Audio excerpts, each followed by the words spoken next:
Nice hotel, huh? Yeah, actually it is. I like the bar and the restaurant. We got it made this week. Although give it 5 days, we might go, okay, where are we going out to dinner? Well, we eat the same thing every night anyway. You too. Quesadilla, quesadilla, quesadilla. We're in West Palm Beach, Florida, to investigate the 2003 murder of Gwen Greenblatt. Gwen was from Pennsylvania, and everybody from back home talk about how sweet she always was. She was a great dancer. She's the kind of girl that didn't have any enemies. Mm-hmm. Gwen moved with her husband, Matt, from the steel town of Bethlehem, Pennsylvania, to glamorous West Palm Beach, Florida, looking to improve their way of life. Gwen was just in love with Matt and trying to make it work and moved to Florida to try and have a happy life. And then look what happens. She got off of work that day and was driving home, talking on the phone to her friend. When she walks up the stairs and she comes into her apartment, friend hears her scream in the phone, and then everything goes silent. When police responded, they found Gwen slumped in a laundry basket, shot twice in the head. All the evidence has been tested for DNA, and they do come back to persons of interest to us, so that's a good thing versus what we normally get. The DNA collected outside the crime scene could play a critical role in this case. The question is, can we find enough evidence to make sense of it and figure out once and for all who killed Gwen?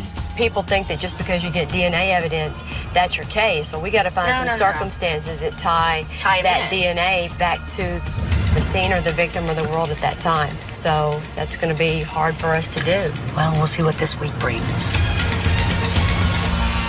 It has been 16 years and still no answer. Police consider her killing a cold case. Years later, the case is still unsolved.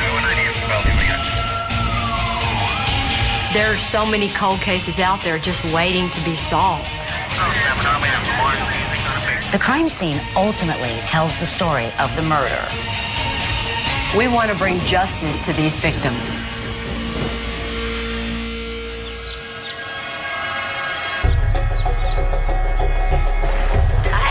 I'm Kelly. Captain Brian Capper. Nice to meet you. Aaron Sam. Hi, Aaron. Nice to meet you. Glad to have you guys here. Yes. Fraser, how are you? Nice to meet you. Yep. So, okay, we all know Palm Beach. Well, Palm Beach is what we call across the bridge. Okay. That's your Kennedy's and so forth. famous part. Yeah, the famous West part, Palm right. Beach is the main city for Palm Beach County. Yeah. West Palm Beach is a medium-sized city. It was originally founded to service the residents and the tourists of Palm Beach, where all the fancy hotels and beaches are. I've lived here now for over 40 years, and I've been working the Gwen Greenblatt murder since 2003. You got a room for us to work in? Yes, Sure ma'am. do. Sure does. Let's go to work. Look what we got. Nice to meet you. Steve Spingola, hi, nice to meet you. Steve Spingola is back this week because we have one smooth-talking suspect, maybe even two. And Steve is very good at pinning people down and getting to the heart of the matter. Why don't you start out by telling us about Gwen? Gwen is from Bethlehem, Pennsylvania, She was 35, right? 35 years old. Gwen was a hard-working girl. She was a massage therapist at probably the most famous hotel in Palm Beach County, Florida, the Breakers Hotel. Hey, famous in the country. I've heard of it. Very famous. She falls in love with a guy by the name of Matt Greenblatt. He comes from a family that owned a textile mill. Gwen and Matt marry, and they come down to Florida in 2000. And there's some problems in the marriage. Gwen and Matt were separated before their first anniversary due to Matt's infidelities. But Gwen still hoped that their marriage could be saved, and though they kept separate residences, they continued to see each other for 3 years prior to Gwen's murder. And why don't y'all tell us about the day that brought y'all into the world of Gwen? February 5th, 2003, Gwen has come home to her apartment complex. She's on the phone to her friend Christina. When Gwen opens the door, Christina hears a scream. Yeah, I was just on the phone with my girlfriend, and she just got home to her house, and she started screaming on the phone and dropped the phone. When the police officers arrive, they find Gwen in a closet, and she's got 2 gunshot wounds, one to the face and one to the top of her head. She's critically wounded. They immediately transport her to the hospital, where she succumbs from her injuries. She never says anything. There's no forced entry, there's no sexual trauma, and nothing's been stolen. As they're wheeling her out, the police officer looks at the fire pull box, and what's on top is a cigarette, and it's still burning. Detectives recovered 2 cigarette butts just outside Gwen's apartment. One apparently smoldering on top of a fire alarm pull box, and the other snuffed out nearby. Both were tested for DNA. The cigarette butt laying on the ground is Matt Greenblatt's. Okay. So this is Matt Greenblatt. He's the husband separated from Gwen.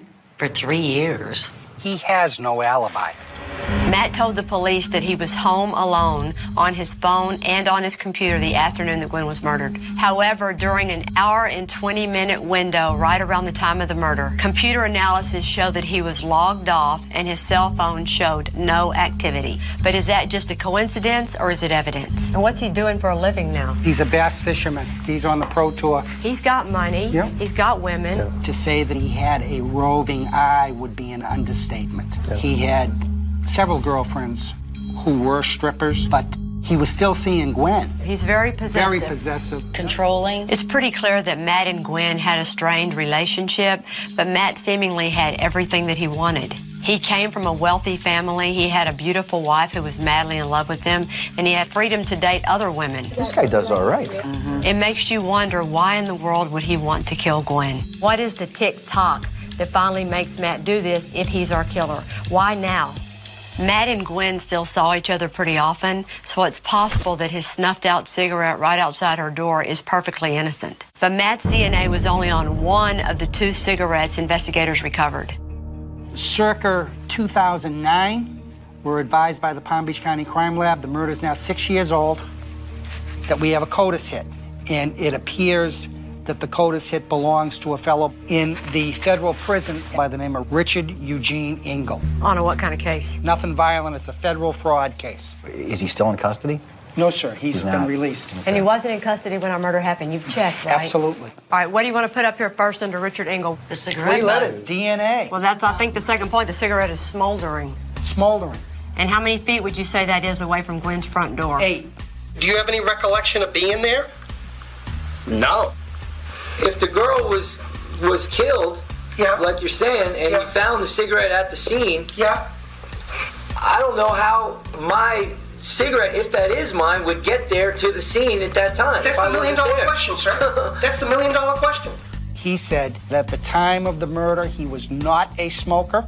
He said, you're making a mistake. That's not my DNA. You're wrong. That's such a stupid answer. Richard Engel told the police he was a pizza delivery man for a place called Hungry Howie's, and Gwen's apartment was in his delivery area. But he initially denied ever visiting her apartment complex. Unfortunately, his employer's records from back then are long gone, and the police have been unable to find any useful connection between Richard Engel and Gwen or Matt. It's literally impossible for him not to be at that scene at the time of Gwen's murder. As a prosecutor, this is the kind of case that scares the heck out of you, because everybody knows DNA can help you convict people, but you don't want to be that prosecutor who sends someone innocent to prison based on DNA. We've got beautiful DNA from our 2 suspects, but we have to figure out the circumstances about how it got there to understand whether Gwen's killer was one of them, both of them working together, or neither one of them. And we can't get this wrong.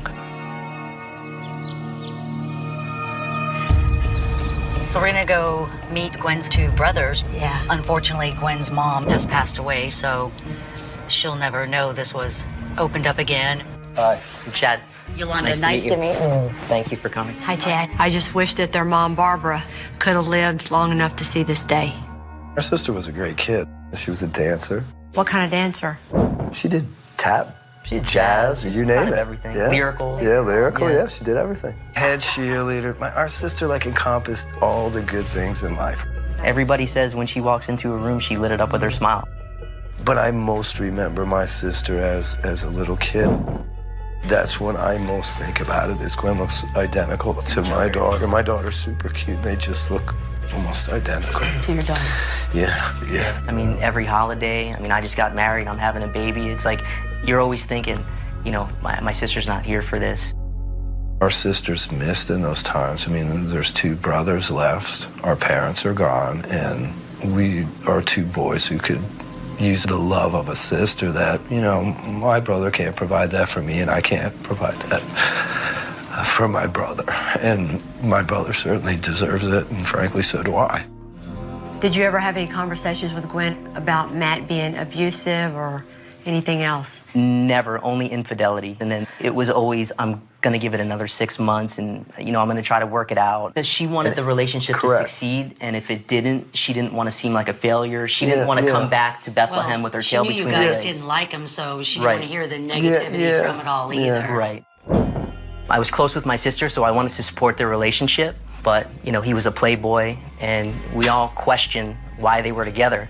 But, who am I to tell my sister who she can and can't marry? How much did all this influence your deciding to go to law school? It certainly put a fire for me to want to become a prosecutor and help other victims. Y'all keep thinking good thoughts, okay? We are. Absolutely. It was wonderful to meet you. Hang in there, okay? Just hang in there a little bit longer. Definitely. Good luck. All right, guys. Thank y'all. Nice to meet you guys. Bye-bye. We don't have the exact apartment of the murder, but we have another apartment complex that is similar. After Gwen and Matt separated, she moved into a small apartment all by herself, an apartment that turned into a crime scene.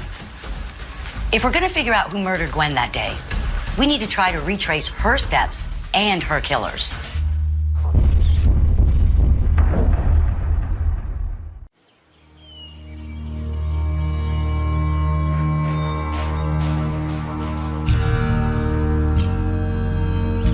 We're in West Palm Beach, Florida, to investigate the 2003 murder of Gwen Greenblatt. 2 cigarettes containing the DNA of our suspects, Matt Greenblatt and Richard Engel, were found outside of Gwen's apartment, suggesting that one or both of them were smoking while they were possibly keeping a lookout for Gwen to arrive that day. So as we know, in the afternoon hours of February the 5th, 2003, Gwen comes home from work between 3:15 and 3:30. Gwen was talking on her cell phone as she arrived home, so we know that she wasn't attacked until she entered. Since there was no signs of forced entry and Matt had a key, if he was involved, he could have let himself into her apartment and ambushed her once she entered. If Richard was involved, he more than likely waited for her to enter and forced himself in before she closed the door. Okay, when we walk in our front door, just like she's walking in her front door, the living room's approximately the same. Gwen's apartment was around 500 square feet. And while she was ultimately shot near her bathroom closet, the evidence shows that her attack began right inside her front door. Okay, Aaron, do the path that Gwen followed. Okay. Come through the door. She's on the phone with Christine. She has time enough to put the leash on the dog. And at that point, she's attacked. You see the disturbance? There was an orange glass and that was knocked over, wooden pieces right on the floor here. Her phone is on the floor right as you come into the door. As she keeps coming around this way, we know there's another sign of struggle. Right around in here, we have her sweater, we have her keys, and we have her shoe. She most definitely ran out of her sweater because it's laying in the middle of the floor and the sleeve's inside out. Come over here, come here. You be the killer. Okay. All right, so I'm Gwen. It comes off. Right. And I'm trying to get away from you. Right. And where am I going to go? I'm going to go in here, Right. and I'm trying to get away from you, and you got a gun pointed at me. Exactly. Okay? You shoot me once. I fall back, and then I'm down there, and then you do the other one, right? When she's actually found by police, she is slumped over into this basket. Shot here. Shot here. That's an uncommon place to get shot, unless you're going to assassinate somebody. That's to make sure you're going to die. That's the coup de grace. End of story. Exactly. There's no doubt Gwen's killer wanted her dead. And the second gunshot wound to the top of her head tells us this wasn't just a murder. It was an execution. Turn left after a quarter of a mile. This case is unique and different for us in the sense that it does have very good evidence. We just need to fit in the rest of the pieces. It's time to start interviewing witnesses. Hi, Christina. Christina Vignon was on the phone with Gwen right before she was attacked. Stevie works cold cases. She may have heard something that could help. We know, of course, that you were talking to Gwen on her way home that day. She'd just gotten off from work and I knew she was on her way home. I was calling her on her cell phone. When she finally got home, she let out this scream. And as soon as she screamed and I'm listening, I heard her dog barking. And the dog didn't really like anybody. The dog liked Gwen. Okay. And I know the dog liked her husband because they lived together. It was only the people she was close with. Anybody that didn't live with her or was close to her, the dog would make a fuss. Yes. What kind of person was Matt, according to what you knew? Well, it seemed like he was super controlling and just very ugly to her. And some of the times when she was at my house, I would hear the conversation and I could hear him screaming on the phone to her. What were they yelling about? It was about anything and everything. Her, especially her being out. Nobody else was allowed to date her or see her or look at her. So she had to be like a prisoner to him. Did you have discussions about his infidelity? Yes. We wanted her to be divorced from him because he just sounded like a miserable person. I don't even think she would tell me everything. I think she only told me things that she thought I could handle. I feel so bad that I didn't get to hear her tell me what was going on. I feel so guilty for so many years because I didn't hear her. I didn't hear what was going on, and I wish I could have just shut up and listened to her. You did. Let me tell you something. If we solve this, it's because of you calling her. So tonight, when you hit your knees, okay? I hope so. It's all right. We'll figure this out, all right? I hope so. Thank you so much.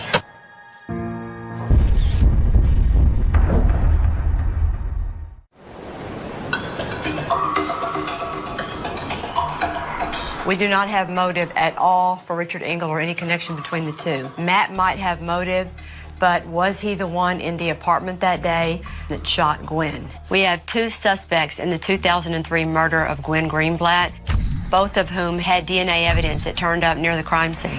Gwen's estranged husband, Matt, and a man named Richard Engel. At the time of the murder, Richard Engel was present there. You can't take it away. But Engel could be completely innocent and righteously there. Is there a connection between these two, or is there not? Yeah. What we need to find is someone who can put Richard Engel in Matt or Gwen's world at that time. So we can figure out whether Richard Engel had a motive to want her dead or if Matt talked him into doing it. Hey, you said you knew Matt and Gwen, correct? Yeah. Does the name Richard Engel mean anything to you? No. Not at all? No, not at all. Do you know a fellow by the name of Matt Greenblatt? Yes, I do. I want to see if you recognize this name. Richard Engel? No, sir. Now, you knew both Matt and Gwen. I guess I kind of introduced them. Matt pretty much dated all of my friends. You went through all of them? And it was a joke because we had this picture at Gwen's apartment, and I looked at the picture, and I'm like, oh my gosh, you slept with every one of my friends on this photo. Does the name Richard Engel mean anything to you? No. Okay. Okay, new number. We're hitting dead ends with Richard right now. And since he wasn't spoken to until his DNA hit years after the murder, it's possible that he's completely forgotten that he ever even visited Gwen's apartment complex, and that cigarette is completely innocent. Hi, Shelley. Billy Frazier. So for now, we're going to shift our focus onto Matt. You and Gwen grew up together in Allentown? Yes.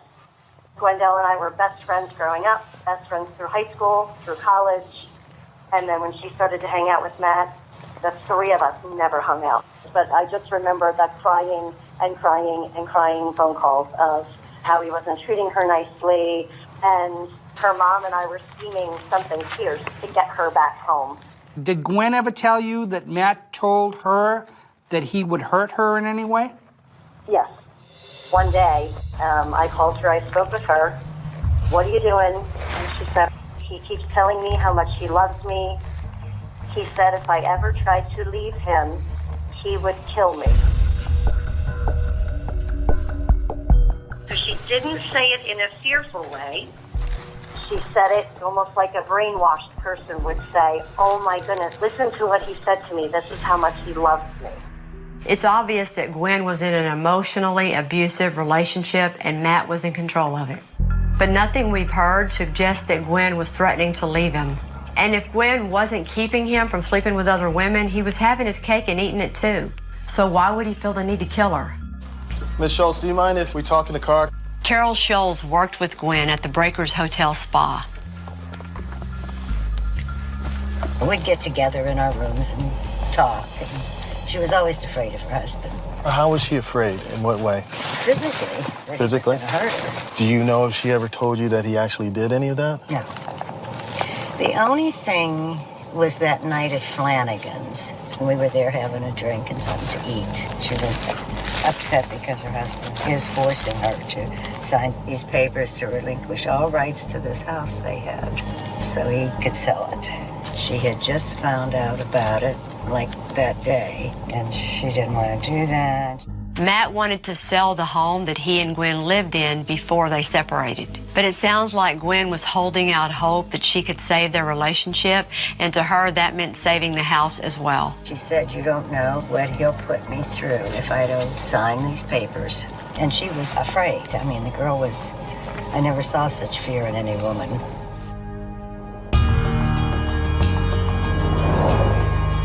Frances Goddard was a manager at the title company through which Matt negotiated to sell his house. She might know how serious their disagreement was over selling that house.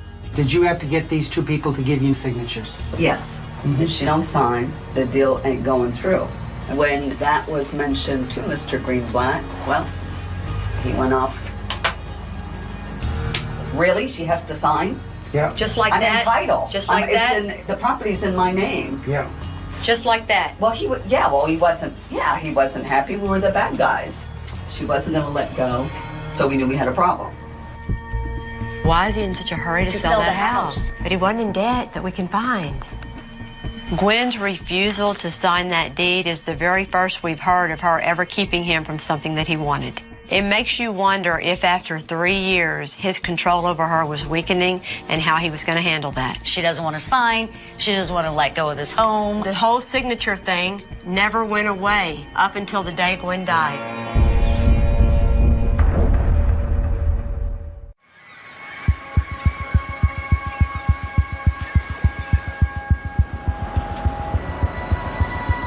We're investigating the cold case homicide of Gwen Greenblatt, who was shot to death in her apartment back in 2003. We know that Gwen's marriage to her husband, Matt, was strained, and they disagreed over his efforts to try and finalize the sale of their home. But we want to talk to Matt's exes to try and find out more about how he treats women and what he might have told them about Gwen's murder. I was a bartender at a strip club. That's how I met him. I was dating him when it happened. Prior to? Well, it wasn't after. Right, obviously. Obviously. Right. Was Matt possessive or jealous? Honestly, one time I did go out with people from work. The next day we were talking about it, and he said, "What time did you get home?" And I was like, "I don't know." And he was like, "You got home about 3." And I was like, "How would you know that?" And he was like, "Because he felt the hood of someone's car." And I was like, "Why would you come check on me at 3 in the morning?" He had like a temper. One time he almost hit me. It was ugly. When you first started dating Matt, did he tell you what his marital status was? Yeah, he said that he was separated and going to be divorced. I remember something when holding it up, she was supposed to get some sort of amount of money, and he used to get really heated when he would talk about it. He would get heated when he would talk about the fact that he had to pay her some money? Yeah, the number is like 75,000. It would stay in my head, and I remember thinking, that doesn't sound like very much for someone who comes from money. Matt made Gwen sign a prenup before they were married to protect his assets. Now it sounds like that prenup was coming back to haunt him, since the prenup meant that she was entitled to any money she entered the relationship with. All right, thank you very much. So not only was Gwen standing in the way of Matt finalizing the sale of his house, it was going to cost him $70,000 for that divorce. And for a guy who liked control so much, it's starting to sound like Matt was kind of losing it.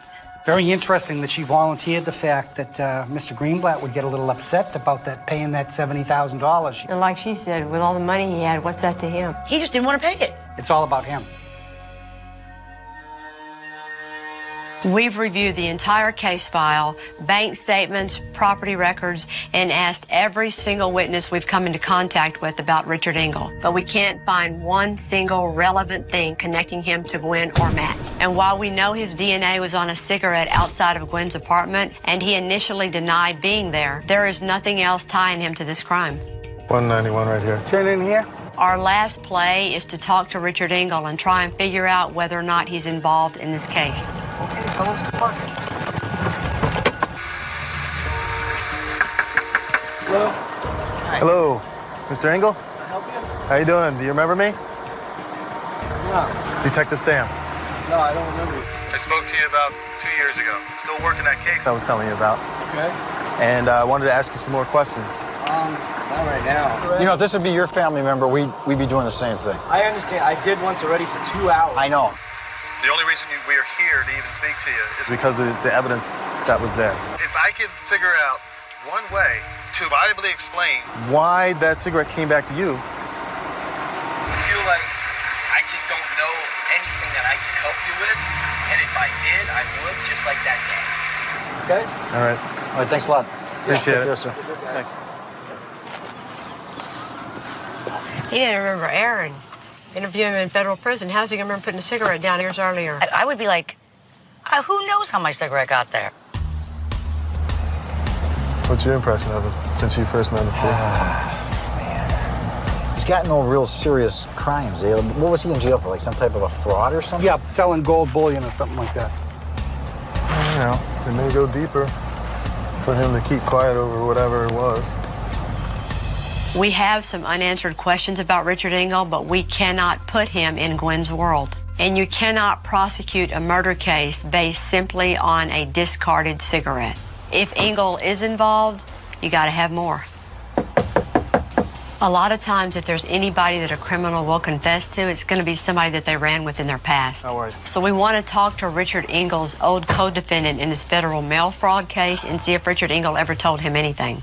Okay, I'm here to talk to you about Richard Engel. You know Richard Engel? Remember Richard Engel? Yeah. Well, we were friends since junior high. And then Richard Engel is his dad? Richard Engel is his dad, and his mother's name was Sharon. Sharon. Sharon Houck, I think. That's who he bought the house from. I don't know if you've ever seen this female or if you've ever heard this name, Gwen Greenblatt. Nothing, huh? Houck is Matt bought the house from. The house, it's the questionable house with the deed and everything. Right, that he sold to Pipcock. Matt bought it from Houck. From Houck? H-A-U-C-K. Okay. Sharon Houck is Engel's mother. Oh, boy. If Matt bought his home from a relative of Richard Engel, that might be the connection we've been looking for. How is that a coincidence? It's probably not. It goes from a coincidence to a circumstance. Yes, it does. You might have just found the connection.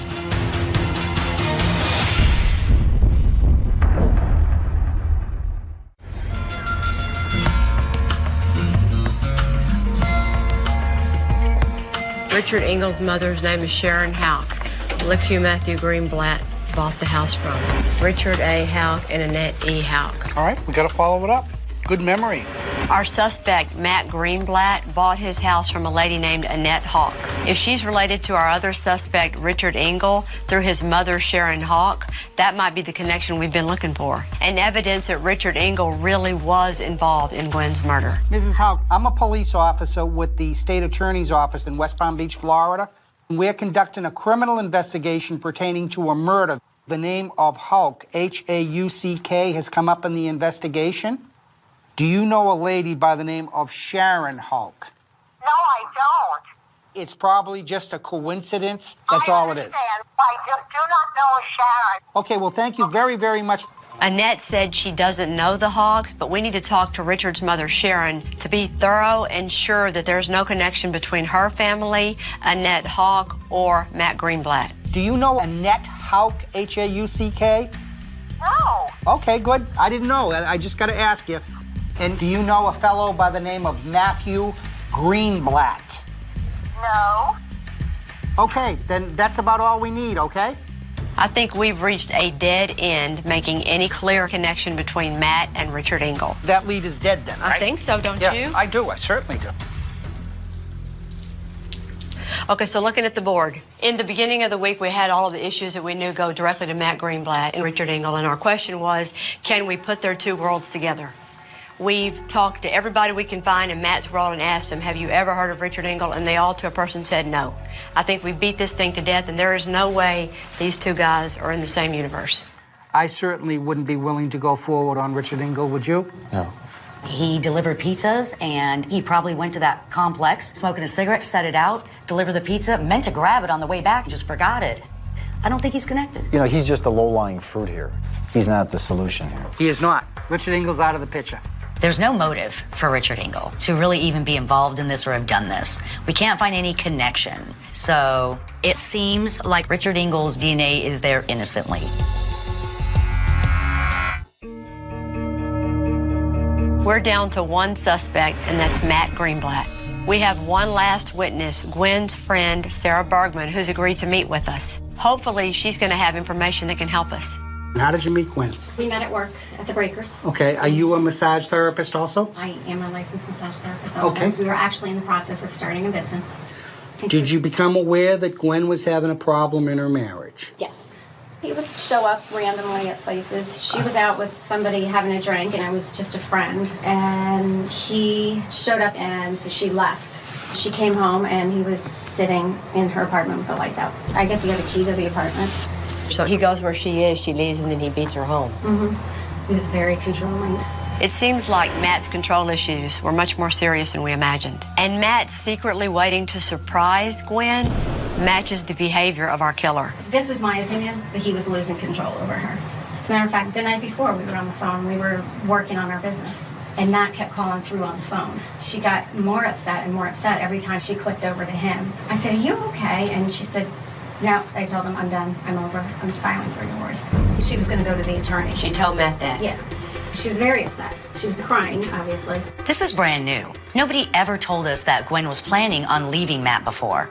It makes you wonder if she had finally gotten tired of the years of his abuse and controlling behavior. She told you definitively that she was going to go to a divorce attorney to get a divorce on February 4th, 2003. She said, "I'm going." And it's over. So when you heard she was shot the next day, what'd you think? I was freaked out. Freaked out and thought?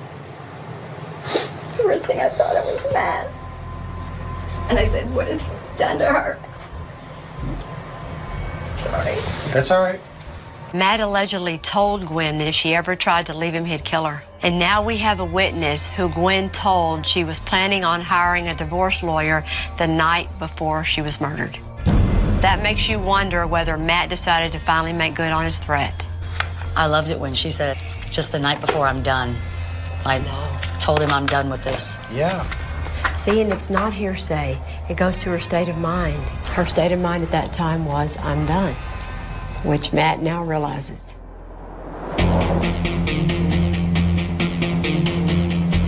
We've talked to all of our witnesses. Want to go back down the line? Yeah, let's go back left. All right, let's go down. Now it's time to see how Matt can explain everything that we've uncovered. So I was doing some research, Aaron. Looks like he's got a nice boat, I'll tell you that much. Most of these bass boats are really nice. Matt's a pro bass fisherman, and we were able to track him down at a fishing tournament in rural Arkansas. Matthew? Yes. I'm Detective St. with West Palm Beach Police Department. I was wondering if I could talk to you about Gwen. We have a meeting coming up, like, I should take maybe 15, 20 minutes. 20 minutes. Just doing the car, we got reports there and stuff like that.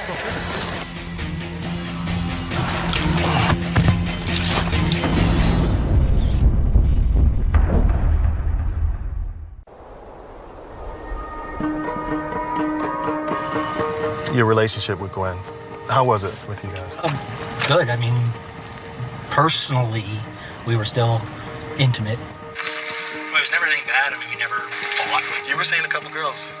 From what I can understand from the report. Yeah, at the time, yeah, when we separated, Okay. While still seeing Gwen. But we were probably not going to get a divorce. I mean, if I had to put a percentage on it, I'd say 80% we probably would have worked something out and stayed together. Okay. Matt's contradicting everything we've heard. They had a good relationship. They never fought. You're selling your house. Okay. And there was a problem with it. The problem with the house? There was a problem with the house and I guess the deed. Something about you wanted her to sign something. I didn't need her to sign anything. And I don't even believe the house was in Gwen's name. But I'm asking you, was there a problem with you and Gwen in regards to trying to straighten that out? Because what I'm getting... No, money was never a problem. Money is... Did she ever get the 70, 75? We never got a divorce, no. This is the first time Matt's denying any problem with the sale of his house. And of course, they didn't get a divorce because she was killed and he got to keep that money. This guy's a great manipulator. We pulled up all the phone records and computer records since this happened. And I call this the golden hour, right in here. We know this is when Gwen was killed. See that green right in the middle? Okay, yep. And guess who doesn't have a reasonable explanation for where they are at that time? Take a guess. Oh, me? You. I was definitely at my apartment sleeping. This is the first time Matt has ever claimed he was sleeping the afternoon Gwen was murdered. And that's another alibi that nobody can corroborate. What should happen to the person that killed Gwen? The person that should be prosecuted and tried. You know, they should have a jury. No eye for an eye?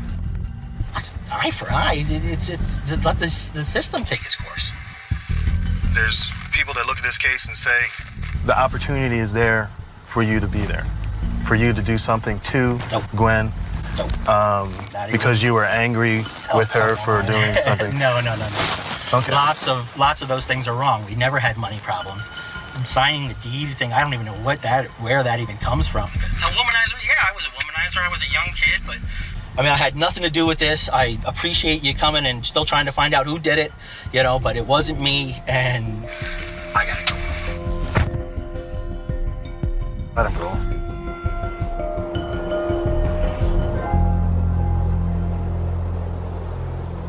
Okay, so looking at the board, you got Gwen Greenblatt, who every single person we talked to describes as basically the sweetest, most wonderful woman there is, right? Yes, ma'am. Right. And in the whole wide world, who would want her dead? Matt. With everything that we've learned this week, we have a solid case of circumstantial evidence against Matt Greenblatt for the murder of his wife, Gwen. You have a marriage that's been wrong since the day it happened. He said if I ever tried to leave him, he would kill me. A house that he's trying to get rid of, but she doesn't want to because it represents happily ever after between her and Matt. She don't sign, the deal ain't going through. You have a prenup, a $70,000 issue. She was supposed to get some sort of amount of money. The number is like $75,000 is what's in my head. You found these new women who talk about how he was obsessive, he was jealous, but then we find out Sarah Bergman says the night before the murder, Gwen tells her, I'm going to call a divorce attorney. This marriage is over. I told him I'm done. I'm over. I'm filing for divorce. You had the new things that he told you yesterday that now all of a sudden he's asleep. Add all these things up, you have a case against Matt Greenblatt. Aaron and Billy, how do you feel about the case? I think the case deserves to be presented to the grand jury. I'm with Billy. I think I could present this to the state attorney with everything that we've done. Y'all ready to go talk to him? You can go do it today. Oh, I do it today.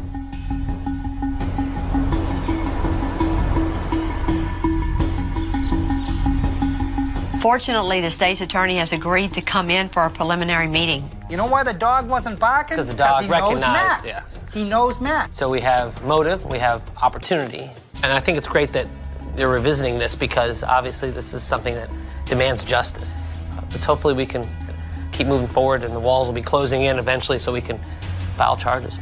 You know, if there's any T to be crossed and I to be dotted, we're going to do it. It's a good sign that State's Attorney David Ehrenberg likes the case and seems confident that it'll move forward. Thank you so much. It's really good to meet you. Yeah.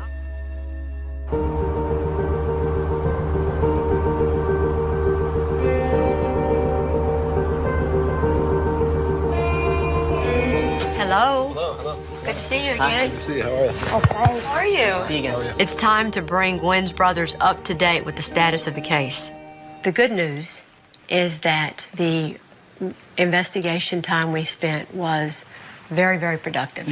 We met with the state's attorney, David Ehrenberg, and he told us that he's surprised the case has gone cold for this long.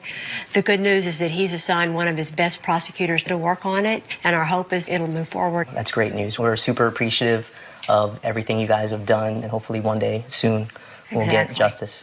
Exactly. Well, thank you. It was a pleasure meeting you. We're so happy that we've finally been able to give Gwen's family more of the answers they've been waiting 12 years to hear. And soon we all hope that Gwen will finally get...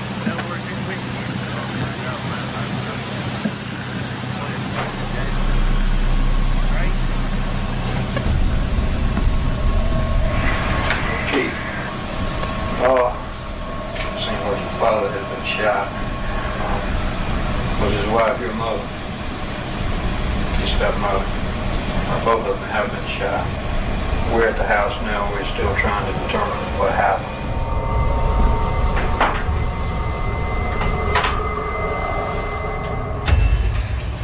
This case is 28 years old. Yeah. We're talking about two victims in the middle of doing their regular routine thing. She's boiling water for tea. Cooking chicken on the stove. He's reading the paper or something. And then they end up getting assassinated in their own house. We're in Spartanburg, South Carolina to investigate the 1987 double murder of Eric and Dottie Ferguson. Eric Ferguson was 58 years old, married to Dottie Ferguson, his third wife, who was only 37. So there was a 20-year age difference, but by all accounts, they seemed to be madly in love with each other. She kind of calmed him down. They were enjoying their brand new house, retirement, and all that. They actually built that house together. Yeah. I think the challenge with this case is, they live way out in the middle of nowhere, and nobody found them for a whole day later. Yep, they lay there for about 28 hours. Yeah. Anytime people are murdered and they lay for any significant period of time, that means the killer has had time to get away, craft an alibi, and the detectives in this case are at a disadvantage right off the bat. So Yolanda's not here? No, she's going to start coming on crime scene day and then leaving us to work the case so she can spend more time at home with her grandchildren. And husband. It's really the best of both worlds because Yolanda gets to spend time at home with her family and we get to have her expertise whenever we need it. I'm glad she's coming in to help with this case because it's old and it's going to be a tough one. We need something like a Hail Mary. Seriously, something brand new out of the blue in order to solve the case. It has been 16 years and still no answer. Police consider her killing a cold case. Years later, the case is still unsolved. There are so many cold cases out there just waiting to be solved. The crime scene ultimately tells the story of the murder. We want to bring justice to these victims.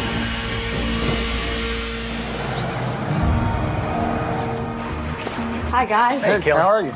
Brandon Letterman. Nice to meet you. William Gary. Nice to meet you. I'm Alan Brown. Alan Brown, Brandon Letterman. Nice to meet you. Nice to meet you, bud. Sheriff's waiting. Let's Looking go. forward to meeting you guys. If you want to follow us. Montgomery County is a relatively safe county, so to have Eric and Dottie Ferguson both brutally murdered in their house really made people uneasy. Hello, sir. Hey, Miss Kelly, I'm Chuck Nice to Wright. meet you. Nice to meet you. Sheriff, I'm Alan Brown. Hey, Mr. Brown, pleasure to meet you, sir. So how long y'all been working for the sheriff? I've been here for 9 years. A little bit over 20 years. Wow. Lots of people here know the case. Oh, yeah. When I was a brand new deputy back in 1986, I sit on that crime scene. Okay. I was sitting out there at about 2:30 in the morning, and a white horse runs across in front of my truck. Ain't nobody down there but me and the horse and the Ferguson's home, so it scared me to death. oh Lord. That was pretty funny though, but here I am now. We're hopefully going to be able to close that case. That'd be a very nice thing for the community and for the family. I've worked on cases like this that are so old they become legendary in the department, and people tell stories about the case grows in size, it gets more dramatic, and it keeps the case on people's mind. We don't call them cold cases, we call them old cases because we're still working on them all. And, eventually something will break. We're going to work our tails off. You just need to have a little bit of luck on this one. Exactly. I've read your Bible, Miss Kelly. You're like I am. The more you practice, the more lucky you get, right? Yeah, I like that. Hold that thought. Hold that thought. Let's go get lucky. Good deal. Sounds good. Thank you, Sheriff. Yep. Sheriff. For a family to have to wait this long for answers is hard on them. It's hard on us. So when you can have Alan and Kelly coming in with a lot of experience working violent crimes, it's a great thing. Why don't you start with talking to us about Eric and Dottie? Eric and Dottie Ferguson moved up here from Florida, and Dottie had gotten 880 acres here in Spartanburg from her family. And they moved up here and decided to build them a house.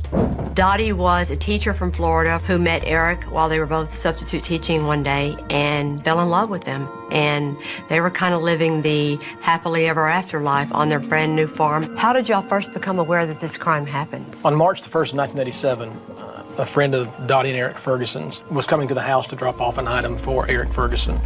He knocked on the back door and nobody came to the door. When he looked in, he realized a door was open to the deck. So he walked inside and realized there was a pool of blood in the kitchen. Eric and Dottie both had suffered gunshot wounds to the facial area. So we used the phone from the house to call 911. When police arrived on the scene that Sunday, they discovered that Dottie had been shot 4 times, Eric had been shot 5 times, and each of the shots were fired at very close range. They estimated from the dried blood on the scene they were likely killed the previous morning. But she had one weird shot, right? She had one right in the mouth. Yeah, right in the mouth. That's pretty mean. Based on ballistic evidence from the scene, the murder weapon was determined to be a .22 caliber pistol, but the weapon was never found. And there's something in the report about missing jewelry, right, guys? There's one ring that's missing. That's the yellow diamond. Right. There was a 3-carat ring. There's actually a witness who stated they saw her that Friday wearing that ring that wasn't on her hand. Okay, well then you'll have to consider it's just a random person who did it to him. Right. Murdering 2 people over a piece of jewelry seems pretty extreme, but I've seen people killed for as little as $5. So we have to consider that Eric and Dottie were attacked by a complete stranger just looking to make a quick buck. And in this case, there are other suspects as well. Okay, so who else might have been involved? Kevin Ferguson. He is the son. Son of Eric, stepson of Dottie. I think we've got to start off with talking about how smart he is. Because we're not talking about y'all's typical suspect. He was a licensed veterinarian. I mean, he had his doctorate degree. Kevin is one of 4 sons from Eric's previous marriage. They were all very well educated. Kevin might have been the smartest, but he also had issues going on in his life that made him never quite rise to the potential that he should have. Kevin had money problems. He burglarized an old lady. Just months after Eric and Dottie's murder, Kevin was convicted of robbing his neighbor in Atlanta and received a 12-year prison sentence.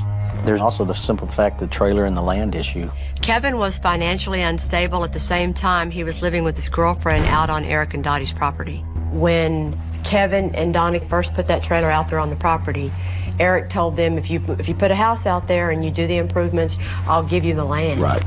And they did a lot of work out there. And then Eric and Dottie backed out on the promise to give them the land for the trailer. Yeah. So that reneged promise made him really angry. Then Kevin had a couple of different marijuana grows out in the field, and you got people on there hunting that run across this field, and they tell Eric about it, and Eric makes him get rid of it. Kevin's disputes with his dad and stepmother, along with his criminal history, have always made him a suspect. And then there's his alibi. Okay. Kevin also lied about his alibi, telling initial investigators that he was working at the Center for Disease Control the morning of the murders, when he actually had never been employed there.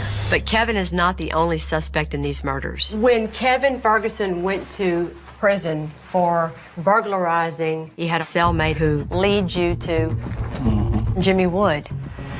Jimmy Wood is Kevin's brother-in-law, and he helped him sell marijuana. But more importantly, a cellmate of Kevin's told the police that he overheard Kevin talking about Jimmy Wood committing this crime. And actually, he hears him on the phone and then confronts Kevin. Have a conversation directly. And Kevin actually tells him we got away with it, all that kind of stuff. But why would he kill 2 people? He's the one that ruined $40,000 load of marijuana, according to Kevin. According to reports, one of Kevin and Jimmy's drug deals fell apart after Jimmy inadvertently ruined their crop of marijuana. Jimmy ended up deciding the best way to take care of the marijuana was wetting it down and making it into blocks. And when he wetted it down, it ended up becoming moldy. And to me, that was going to be Kevin's golden ticket. I got $40,000 marijuana crop here. This will take care of all my financial problems. And all this is right problems. at a time where he's hurting for money. Yes, yes. Well, but it also brings Jimmy Wood right back into the story because does Jimmy feel obligated to him for whatever reason because he lost him all that money, but to the degree to kill 2 people? Yeah. $40,000, we'll call it square if you do it. We have 2 viable suspects, not to mention the possibility of a random intruder. We need to talk to the family, check out the evidence, go to the crime scene, and track down every witness we can find. We need to get to it.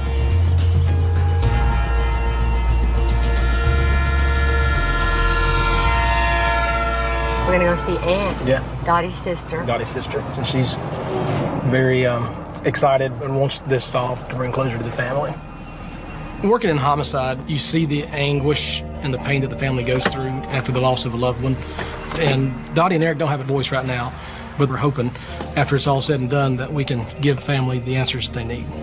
Hey, Kelly. Hey, I'm Brandon Ann. Hey, it's nice to meet you. Put a name with a face. Nice to meet you. We're so excited to meet you. Thank you so for much. coming down. Thank you. And help me remember, y'all grew up where? In Florida. Talk about your childhood. My sister was inside, reading books, and always she had a book in her hand and stirring the pot or whatever on the stove. And I was outside with my brothers and, out on the ranch doing whatever my mother would let me get out to do.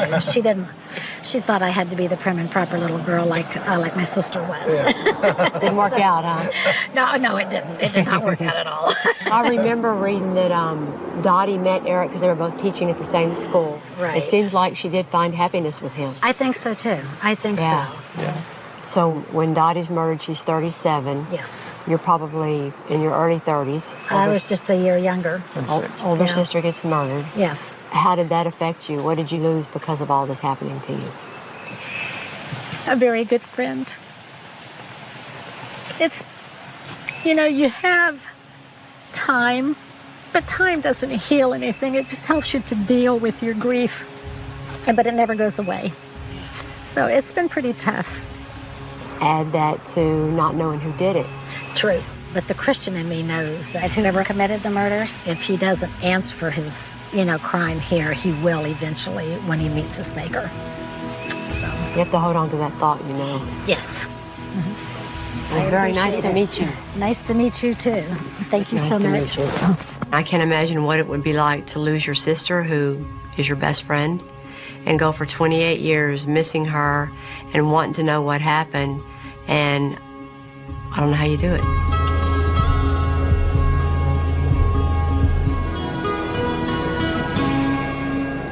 Hey, girlie. Good morning, sunshine. Good to see you. You get in last night? I did. Hi, boy. How are you? Good. How's this case going so far? Okay, it's just starting, so it's hard to say right now. We're gonna need a miracle. Don't say that yet. Oh, my God. Come on. You are a miracle. I'm excited to help the team examine the crime scene and reconstruct the events of Eric and Dottie's murders. With a crime scene this ancient, we have our work cut out for us. Gonna need a miracle.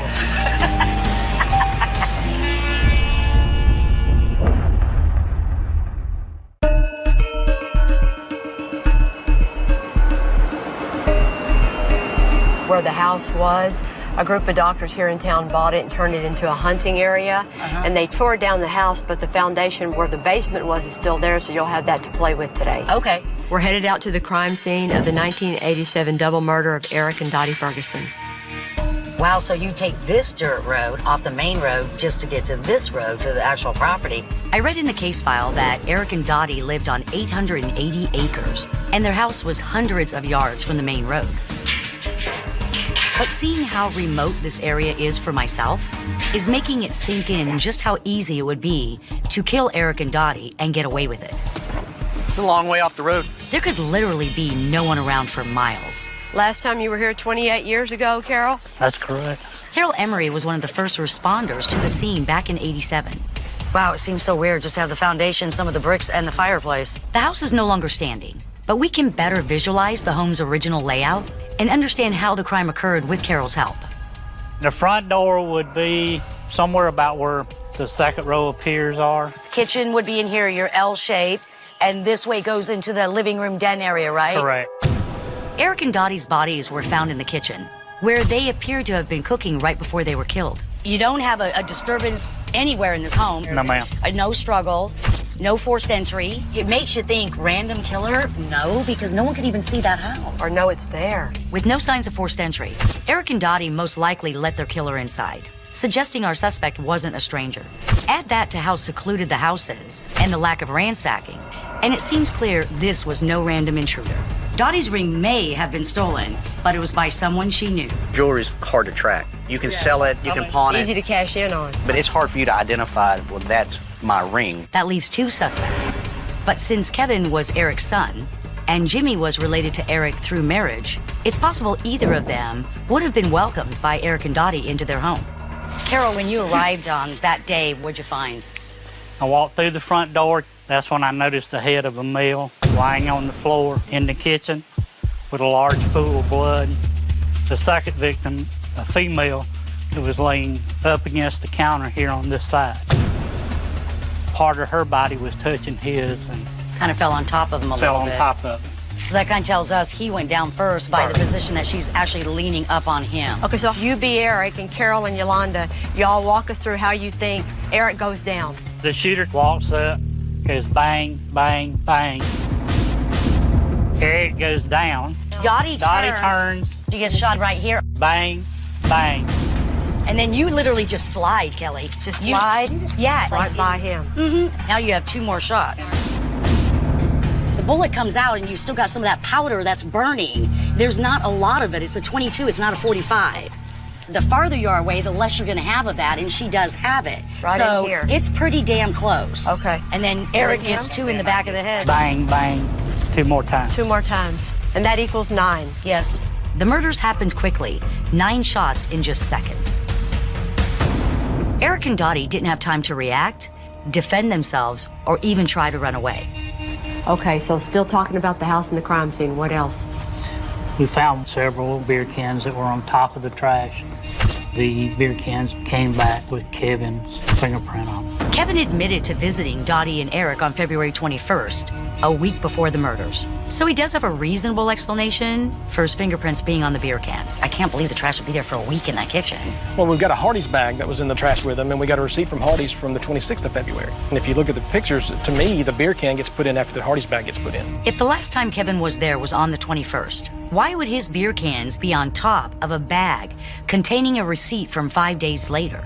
They would be way further down in that trash bag than here. Then up on top, exactly, yes. There's no way to know for sure whether Eric or Dottie cleaned up after Kevin 5 days after his visit, but it does seem unlikely. All right, guys, well, good luck with the rest of the case. Yeah, you behave yourself. I will. I'll see you not very long. All right. It was great to have Yolanda here with us so that we can all agree to eliminate the idea that Eric and Dottie were killed by a random intruder. But now we need to learn more about our 2 remaining suspects. Kevin Ferguson, whose anger with his dad and Dottie might have been his motivation, or his drug-dealing partner Jimmy Wood, who might have felt indebted to Kevin after allegedly destroying their $40,000 worth of marijuana.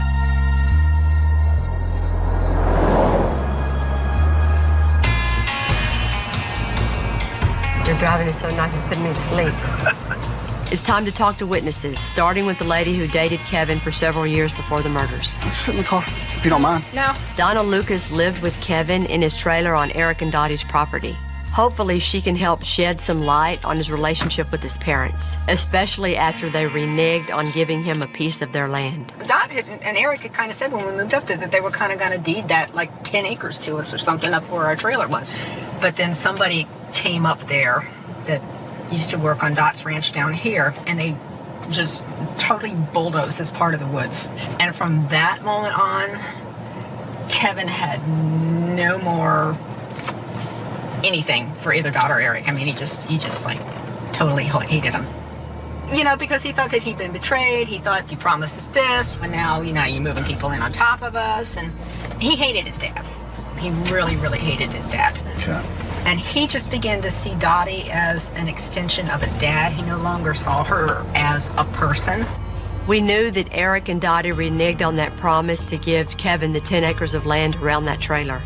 But it sounds like they didn't just take it from him, they promised it to somebody else, which added insult to injury. And is that the kind of thing that Kevin could easily get past?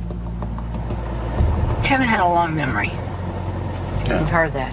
Yeah. It's like he would keep score. It's like, I don't know. You think he's this wonderful human being, and then you find out he has this other side. Right. Anything about statements he made to you during that time about money, his mental conditions? He was a mess. I remember he was a mess. And he needed money. He was always growing marijuana. And he brought it down to Susan's brother, Jimmy. He had ruined his crop, and he called me ranting and raving that he was going to kill that guy. He was going to kill that guy. It seemed like a stretch that a small-time drug dealer like Jimmy Wood would make that jump to double murderer. But if Kevin was threatening to kill Jimmy over ruining their marijuana, it makes you wonder how far Jimmy might have gone to make it up to Kevin or protect himself.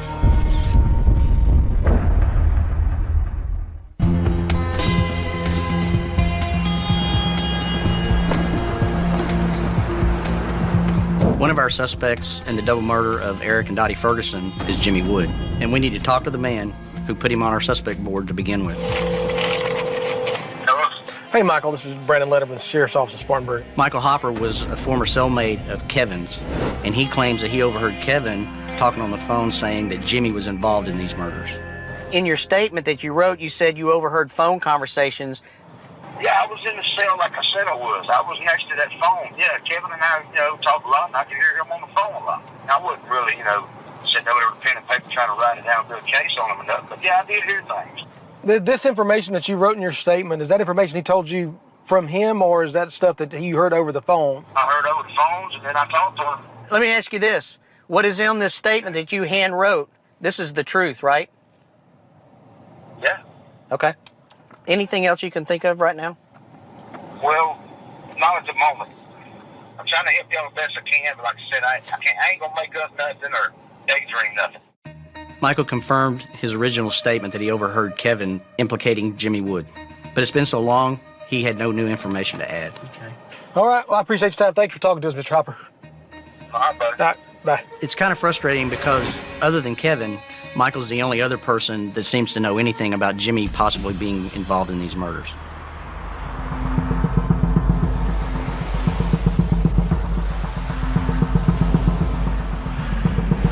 Jimmy Wood. That's a trailer. That's a trailer. We've tracked down Jimmy at his home in Jacksonville, Florida. My name's William Gary. I'm an investigator with the Sheriff's Office in Spartanburg. Do you have a few minutes to chat? We need to hear what he has to say about the accusations against him, and if his and Kevin's failed marijuana crop left him feeling indebted to or threatened by Kevin enough to kill for him. Right around the time that the murder happened, there was a particular load of marijuana he had that he wanted you to help him sell. I don't remember the details, but I remember the marijuana. The pot was no good, and there wasn't nobody really wanting it. Right. I don't think he ever came back for the weed or wanted it back, because he knew it was bunk. That's when I said, look, you know, if you think I owe you, then here's some cocaine. And I gave him maybe a half a pound or something. I don't remember. I thought that was the end of it. Okay. If Kevin knew that Jimmy wasn't solely to blame for ruining that crop, our theory that Jimmy might have wanted to make it up to Kevin by killing Eric and Dottie seems highly unlikely. And if that wasn't Jimmy's motive, did he even have one? One night, he showed up, he had a load of guns. He took me out there to that car and opened the trunk, and I'm looking and I'm seeing all these guns, and I'm like, I don't like guns. You know, I don't do guns. And he's tried to hand them to me. He said where he got them from? No. He ever talked to you about his It was only after all this stuff happened, then I retroactively went back in my mind and went, wait a minute, that guy's trying to get my fingerprints on the guns. I went, oh my God. He was trying to set me up. One night, this is a different night, 3 in the morning or something, I get a police call. And the police show up at my door because something had happened in Atlanta. See, he tried to frame me in Atlanta, and the police were trying to ID where I was at. So why do you think he's using you? Because I was his only scapegoat, maybe, I don't know. Jimmy's stories about drugs and guns aren't really things that we can know for sure, but we can check out his story about Kevin implicating him in the Atlanta burglary.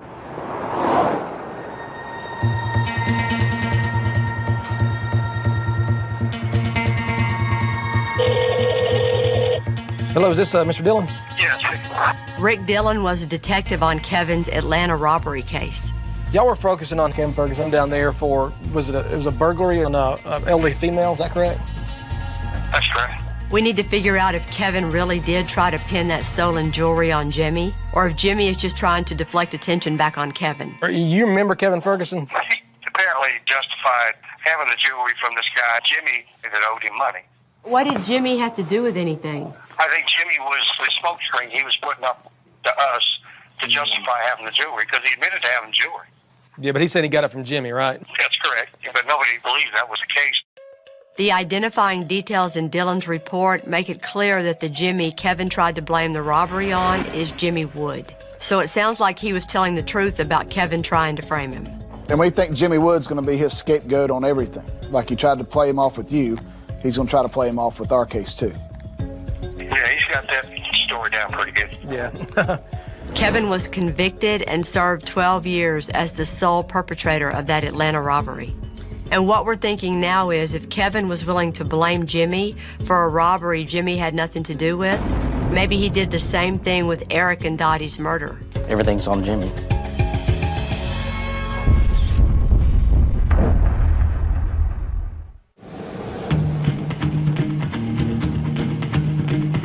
We're investigating the 1987 slayings of Spartanburg, South Carolina residents Eric and Dottie Ferguson. And it's time for us to talk about Jimmy Wood's involvement. Well, the only reason Jimmy Wood was ever a suspect is because of Hopper. Jimmy first got on the detective's radar from Michael Hopper's claim that he was involved. But Jimmy seemed totally unfazed when we went to talk to him, not at all like a man with something to hide. He lets us in his trailer, answering all of our questions. Jimmy also took care of the notion that he felt indebted to or threatened by Kevin over the ruined marijuana crop. I don't think he ever came back for the weed or wanted it back because he knew it was bunk. He also claimed that Kevin tried to implicate him in his Atlanta burglary case. He tried to frame me in Atlanta. A claim that checked out when we called the detective in that case. I think Jimmy was the smokescreen he was putting up to us to justify having the jewelry. We have no substantial evidence tying Jimmy Wood to the murders, but we do seem to have a history of Kevin blaming Jimmy Wood for crimes Kevin committed,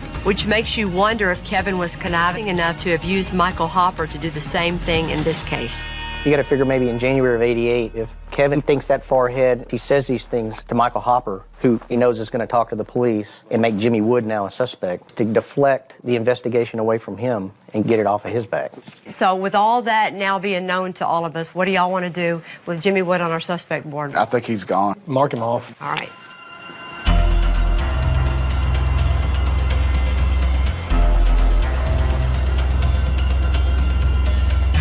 With Jimmy Wood eliminated as a suspect, it's time we dig deeper and learn more about Kevin Ferguson. We've come to talk to his brother, Eric Jr. He's the namesake. We're hoping he can give us some insight into Kevin and his relationship with their parents. You all right? Out of breath. I understand. I'm 60 pounds overweight. First question I want to ask you is, who do you think killed him? Kevin. Okay. I think Kevin. Well, I'm not the only one. Right. But I think he was in debt, big time. He figured that he'd get a hold of the land. Right. Sell it. And get out of debt. Yeah. I didn't need the money. Keith didn't need the money. Bruce didn't really need the money. Only one we could think of was Kevin. Right. We know that Eric and Dottie went back on their promise to give Kevin the acres of land around his trailer. But it sounds like Kevin still expected to get some property. Dad said that if we, when we all retired, if we settled up there, he'd go ahead and give us like 250 acres apiece. Your dad told you that? Yeah, that's what he said. Did Dot go with that? Oh, yeah. Kevin's own brother thinks that he killed Eric and Dottie, and he's giving us an additional motive for the murders. Because it sounds like Kevin may have expected to inherit some of Eric and Dottie's property after all. I have no idea where he is. I don't want to know where he is. And I hope the hell he never shows up here.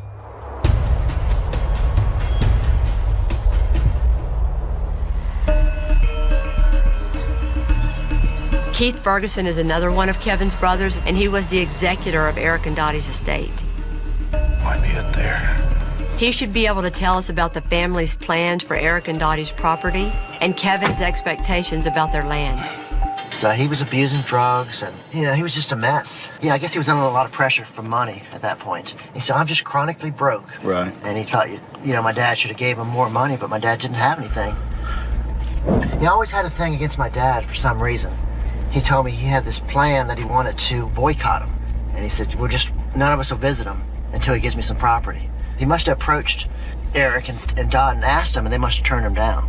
He says, Dot's just as bad as Dad.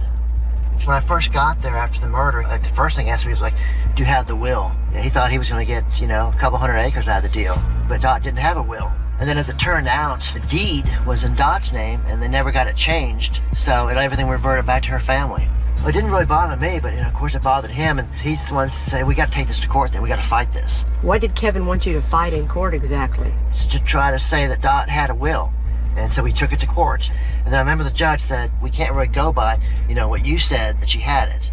If Kevin thought he was going to inherit 1/4 of Eric and Dottie's 880 acres, and he was deeply in debt, then maybe the murders were never a spontaneous act of anger, but a calculated attempt at a much bigger prize. But, if anybody could get away with something like that, it would be him. He's just so tricky.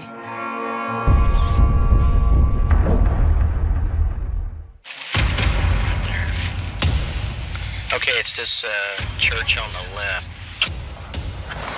All right. The story about what may have led to Eric and Dottie's murders is getting much clearer. But we still have one more critical person to talk to, Kevin Ferguson himself. Think he's gonna get in the car? Hey, Kevin, I'm Brandon Letterman, Spartanburg County. How are you doing? Kind of want to sit down and talk to you a little bit about Dot, Eric. That's what we'd like to do. Sure. Okay. He wants to talk. He's sweet. Let's get this air conditioning going. Everything I've learned through interviews and the people who know Kevin is he thinks he's smarter than everybody else and he can talk his way out of anything. So this is going to be a real challenge and not expecting a lot, but we got to give it a try. How would you describe your relationship with your dad? Well, the way that I think a lot of people describe it, I was their favorite kid. Okay.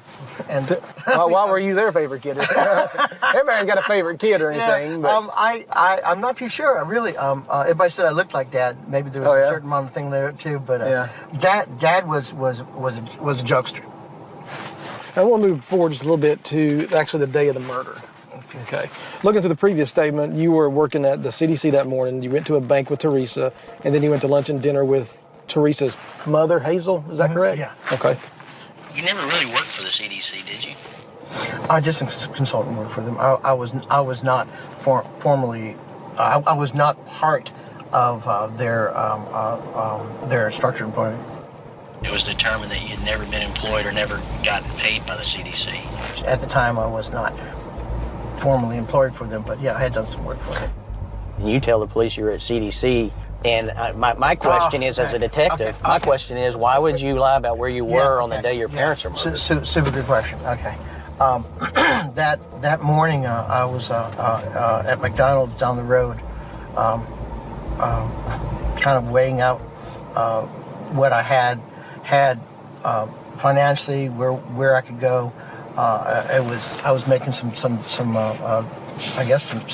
interesting, difficult choices at that point. Yeah. 28 years, and all of a sudden now he's coming up with something completely different. Unbelievable. Kevin acknowledges that all those years ago he lied about where he was during the very meat of the case.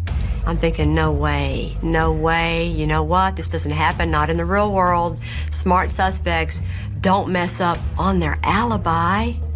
When we were asked where we were, okay, at first it didn't even occur to me that it didn't matter where we were because we weren't there, right? Yeah, I mean, this is in reference to your parents' murder. No, I didn't even think that it would matter where I was because. Okay. So you weren't at CDC, you were at McDonald's making difficult choices. During the scene investigation, the detectives back then had collected 2 beer cans out of the trash, and underneath them is a Hardee's takeout bag. The receipt came from Thursday before, and both of those beer cans had your fingerprints on them. Okay. And so, do you have any explanation for that? I don't know. But I wasn't there. It was about a week, I guess, since I was there. we have those beer cans in the trash can with your prints on them. And you're lying about where you were on the day of the incident called into question. And the beer cans really, really disturb me. And they should. They should, yeah. You can tell he's uncomfortable, breathing heavily, sweat beating up on his brow, his carotid artery in his neck pulsating. If you don't have anything to do with the death of your father, then you should be able to give an answer easily on a question like that. Your father and Dottie were killed by somebody very, very close to them, and that they were very, very comfortable with. And a lot of this just all points to you. See, I know something you don't know. I'm listening. But I told you, and because of what you have, you can't believe me. Well, I don't. Okay, you got me on that one. Okay. No, my head's spinning on my shoulders, I think. Okay. Go ahead. I wasn't there. I didn't kill Dad. All right, but what do you know that I don't know? Okay, that's it. I know that. Oh, I know I that, got you. and you Okay. don't know that, okay? A lot of circumstantial evidence and physical evidence all points to you. And that's why we came here, to talk to you. Anyway, it's my parting thought. My parting thought is that you were there. So it's real gloomy. Yeah. I'm serious. It is. Well, I agree with you. I agree with you. It's like a miracle That doesn't happen in the real world. Where a smart suspect establishes an alibi and then he blows it up all by himself. He told us one alibi and then he changed it to another. It'll probably never happen again, but it happened here, and I can't think of a better case for it to happen with. That went better than expected. Yeah, much better than I thought it was going to go.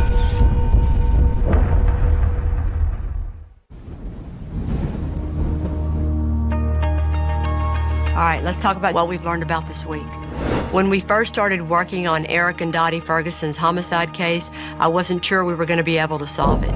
But after 28 years, we've uncovered enough new evidence that it's time to move. Guys, think about this. The first thing we learned this week is that whoever committed this murder knew Dottie and Eric. No struggle, no forced entry, nothing's rifled through this house. We know about the promise that Eric made to give Kevin the land, that Dottie and Eric both went back on, and that made Kevin furious. He hated his dad. And you've always understood that Kevin had a motive. He was flat broke. He didn't have a job. He was lying about the fact that he had a job. He was just a mess. Yeah, I guess he was under a lot of pressure for money. Now you know how much better that motive is. You figured that he'd get a hold of the land, Right. sell it, and get out of debt. Y'all also confronted Kevin about his fingerprints on the beer cans at the crime scene and that receipt, and he had a really weird response. The beer cans really disturbed me. And the last thing that you know, oh my God, is when you go interview Kevin, what does he tell you? I was working at CDC. No, you weren't. That morning, I was at McDonald's down the road. I was at McDonald's. Now he's telling you 28 years later, during the time you know the murder happened, he was sitting at a McDonald's restaurant because he knows you can't ever disprove that. Right, yeah. Brandon and William, how do y'all feel about taking your case to your solicitor now on a murder case against Kevin Ferguson? I think we got enough to take it to him. We'll call him up. Maybe he'll come see us. We'll go see him. So the new development out of yesterday interviewing him is he's now putting himself in a different place that morning of the homicides. He slipped up. Well, they usually don't talk. They had more luck in that interview with Kevin yesterday than I can think of that I've had on any murder case in 25 years. I want to go ahead and look through the rest of what y'all got. Obviously, his statement, things like that. Okay. Because I am interested. There's no question about it. If you catch people in lies, that's sometimes better at confession. Excellent, yes. Thanks for your all's help. We're on standby waiting to hear the word. We're excited. I am too. Hey. We can look at law enforcement as a game. He who plays the game best wins. We don't want to get beat by the bad guy. A stalemate is still a loss for us in our mind. And here we've been at a stalemate for 28 years. And I think we're stepping past the stalemate point to where we have the advantage again. And having the advantage is always the best thing.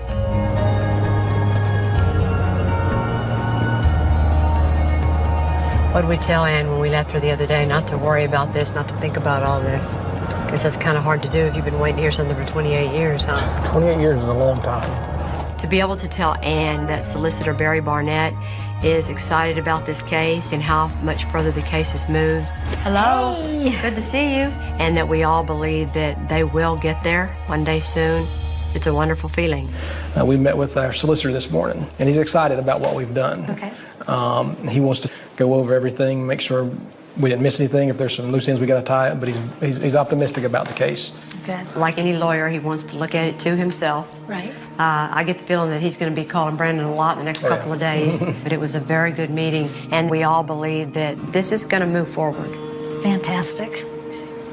Very pleased. I'm ecstatic today to see that there's been some headway, and hopefully, we'll get some closure with it. It's really a blessing after all these years. I'm happy that I can help you say that. Thank you very much, too. Welcome. So, it was wonderful meeting you, Ann. Thank you so much. Okay, thank you. Tell your brothers the good news. I sure will. Ann and her brothers have waited 28 years to see, featuring 52 victims of the area's toughest unsolved crimes. The hope was that prisoners might come forward with tips to help solve those cases. For some, the program was successful, but for murder victim Maddie Henry, who was featured on the Nine of Hearts, not one single tip came in. I'm excited to see you, Greg Pinkins. Well, I'm excited to see you, Kelly. It's been a while. I've known Greg Pinkins for 20 years. His ability to cut to the chase and get people to tell it to him straight, you're not going to find anybody better. Well, Greg, we're here in Fort Myers, Florida. working on a case where our victim is Maddie Henry, who was 40 years old. Sustained a gunshot wound to the back of the head. On September the 8th, 1993, the body of Maddie Henry was found, dumped behind a rec center with a single gunshot wound to the back of her head. They also found the purse with all her personal belongings inside it as well. Thrown out just like a bunch of dump trash. Like dump trash. Kind of sad, huh? Maddie Henry was a lady who grew up on the streets of Fort Myers. She made a living shoplifting clothes and then selling them on the streets. She worked as a prostitute. She did a lot of illegal things just to get by. In the cases that you worked in your career and I worked in mine, where the people that live a rougher life, the people that live on the streets, the people that don't like us, I bet you that's 85% of our cases. A huge number. And I wish people would know that we work just as hard on those. Put a lot of effort into those, all cases, and it doesn't matter who the victim is. A victim is a victim, regardless of their social status or what their lifestyle is like. Their family deserves to have justice. They deserve to have their case worked. You put just as much effort into each and every case that you work. Feels like yesterday, but we were here just 7 months ago working on a case where the suspect's name was Kultar Garaya, and now he's sitting in their county jail waiting to go to trial. You are under arrest for the murder of Rick Pender. Maybe we'll have that same kind of good luck. Let's hope. Yeah. It has been 16 years and still no answer. Police consider her killing a cold case. Years later, the case is still unsolved. There are so many cold cases out there just waiting to be solved. The crime scene ultimately tells the story of the murder. We want to bring justice to these victims.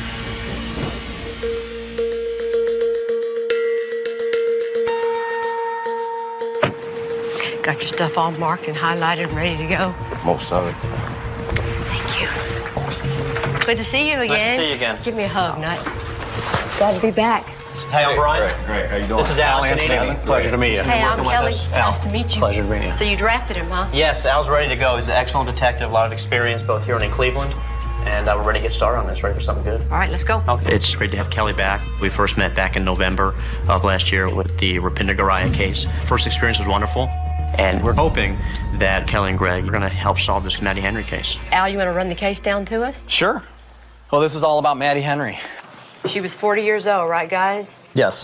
Seemed like she didn't hesitate to stir it up and tell people what she thought. No, Maddie was a feisty girl. Yeah. For sure. She's a fighter. You know, and the sad thing is also she's a mom.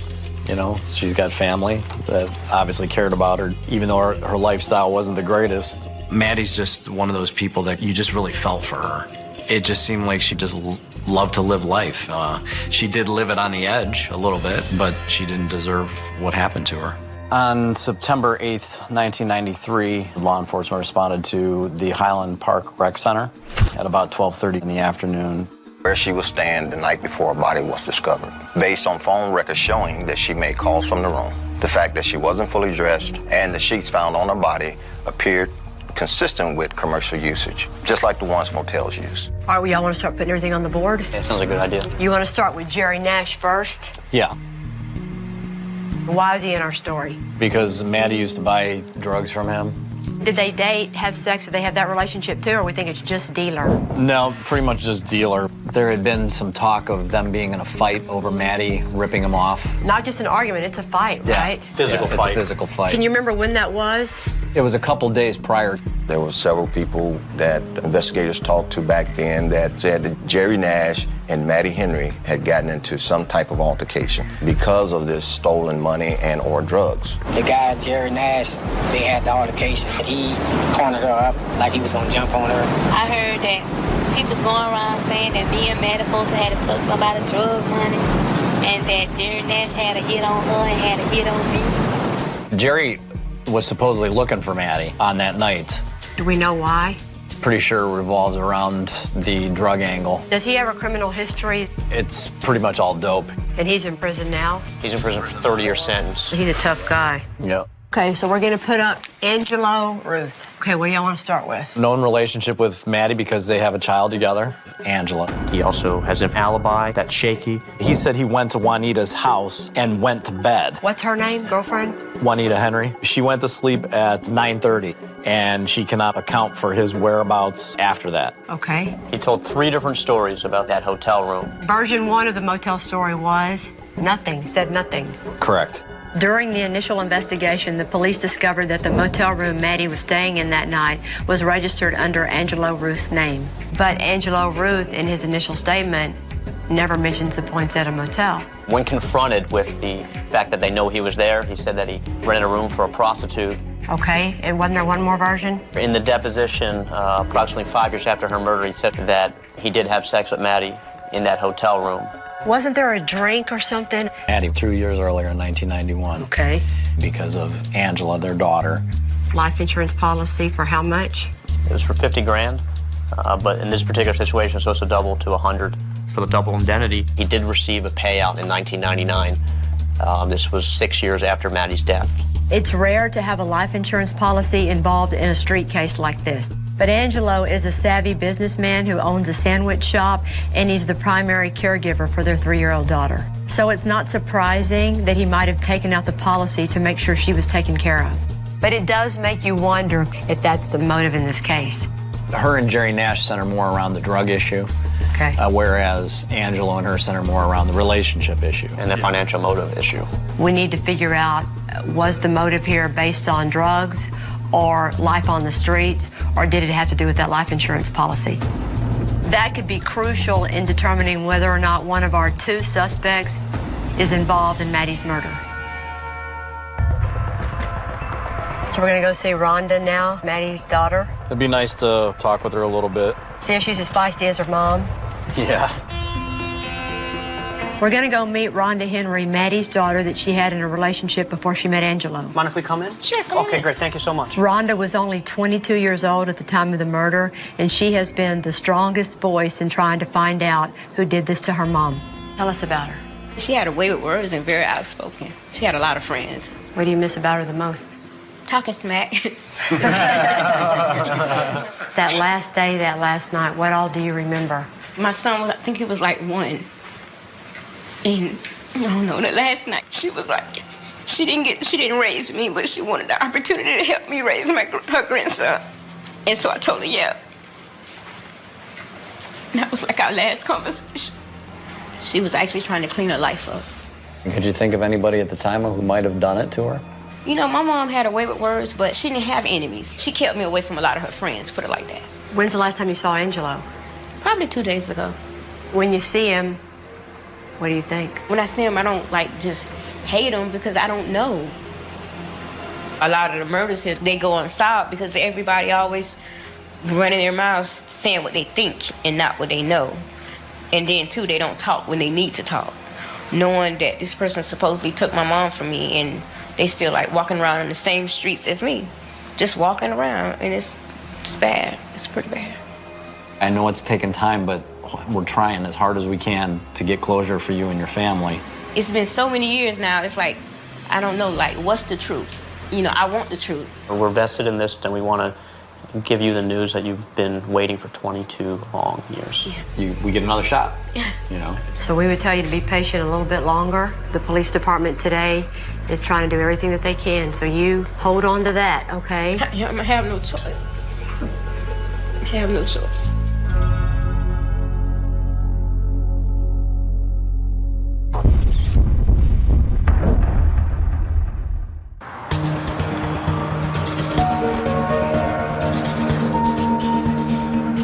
This is where Maddie and all of them, they ran back in the day, and it's still the same makeup as it was back then. Okay. In order to learn more about our victim, Maddie Henry, who was found shot to death on September the 8th, 1993, we need to retrace the last day she was seen alive. We're bringing up stuff that happened 22 years ago, tearing some heartstrings, but you know, we're here to get this thing done. Around 10:30 p.m. on September the 7th, Maddie went to the Sable Palms apartment where her daughter Rhonda lived. Rhonda wasn't home that night, but Maddie did speak to Trina Johnson, who was the last person known to have seen Maddie alive.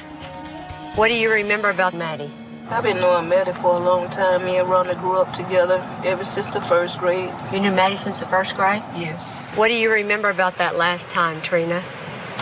She was looking for Rhonda because she had something in her room. What was she looking for specifically? It was a bag of clothes that she had. And I told her, I said, go ahead on in there and get it. She was like, no, baby, I'll wait till Rhonda come.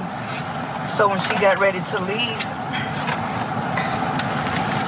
she told me, she said, tell Rhonda I'm going to be at the Poison Motel.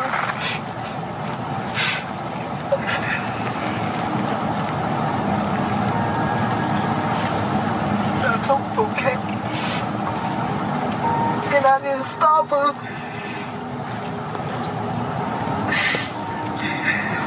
There's no reason for you to have stopped her that night. You had no idea what was going to happen, Trina. You're not to blame at all for this. But it's always in the back of my mind, what if I could have pulled her home? Is that what's making you cry? Yes. Because you feel like you could have done something else? Yeah. Couldn't have.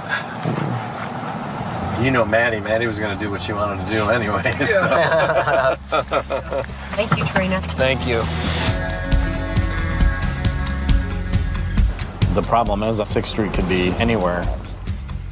Yeah. Hey. Good morning, sunshine. How are ya? Good. Good to see you. You too. This is Al. You're going to love him. While Brian and Greg are out finding witnesses, Kelly, Al, and I are going to locations where we believe Maddie was killed and her body was dumped. You finding everybody you want to talk to? About what you would think for this kind of case. Okay. Seeing them firsthand might give us a clearer picture as to whether or not one of our suspects could have committed the murder. All right, let's go look at these places that are on your map. After leaving the Sable Palm Apartments, we believe that Maddie walked approximately 3 miles to the Poinsettia Motel, where she was staying that night in room 10. This used to be the Poinsettia. Looks a whole lot different than what it did back then. There's no room 10, at least on these doors here. Couple of interesting things. It doesn't look like there was a struggle. No blood. She has 1 gunshot wound to the head. Since there were no signs of struggle or traces of Maddie's blood found in the room, it's likely her killer approached her while she was asleep.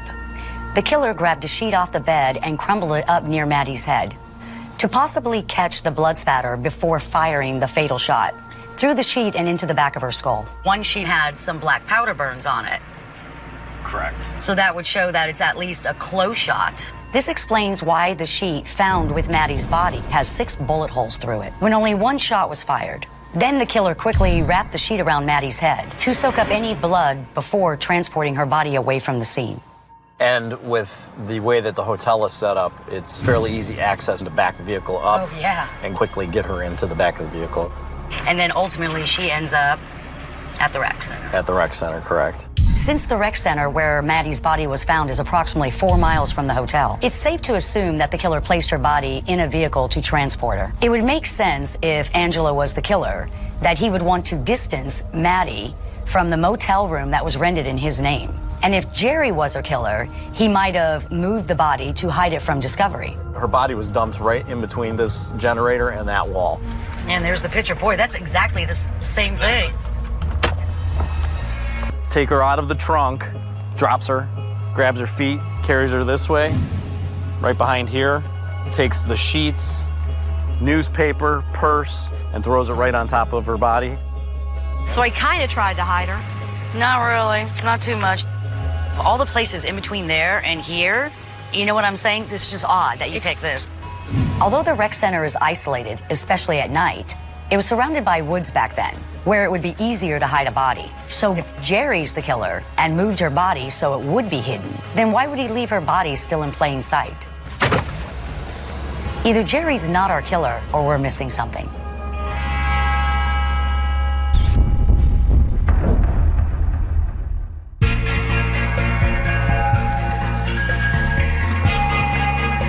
This big complex right here, but there's 15. I don't know which one is which. The key to solving Maddie Henry's 1993 murder could be figuring out which of our suspects, Angelo, Ruth, or Jerry Nash, had the strongest motive. Use those Tahoe to go up there. In the initial investigation, multiple witnesses from Maddie's world claimed that there was a physical altercation between Maddie and Jerry Nash around the time of the murder because Maddie ripped him off over either drugs or money. Maddie was out there. She was yelling and, hollering, crying, because her and Jerry Nash had been arguing with each other. We're going to talk to one of those witnesses. We want to see how much of all this she remembers, or she can say for sure she saw or heard herself. We've reopened the case from 1993 with Maddie. I know you gave a statement to the cops 22 years ago, yes. About Maddie's relationship with Jerry Nash. But we heard a rumor that Maddie and Jerry Nash got into it because Jerry Nash is claiming somebody took some of his dope or his money or something like that. I don't know about that. Did you ever see Jerry Nash and Maddie get into it? I ain't never seen them get in no argument about nothing. Right here it says Maddie was out there. She was yelling and hollering and crying, rather. I'm trying to help you remember what you saw or what you heard.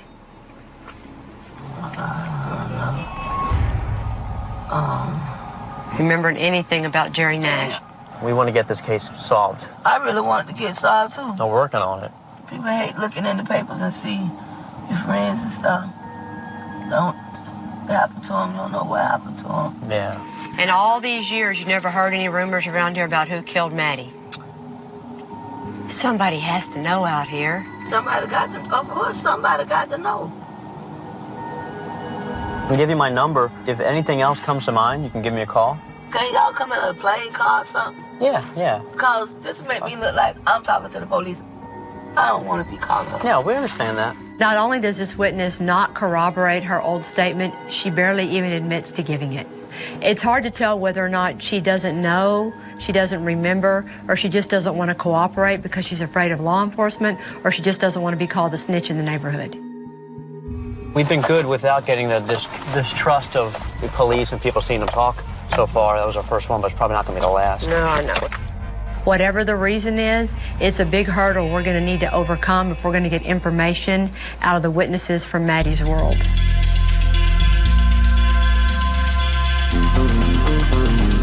About a mile up, we'll get up to this prison. Gerald Jenkins, who is now incarcerated, had a romantic relationship with Maddie Henry up until her murder. He was interviewed just about 2 days after the murder, so hopefully he gives us something good. That'd be great.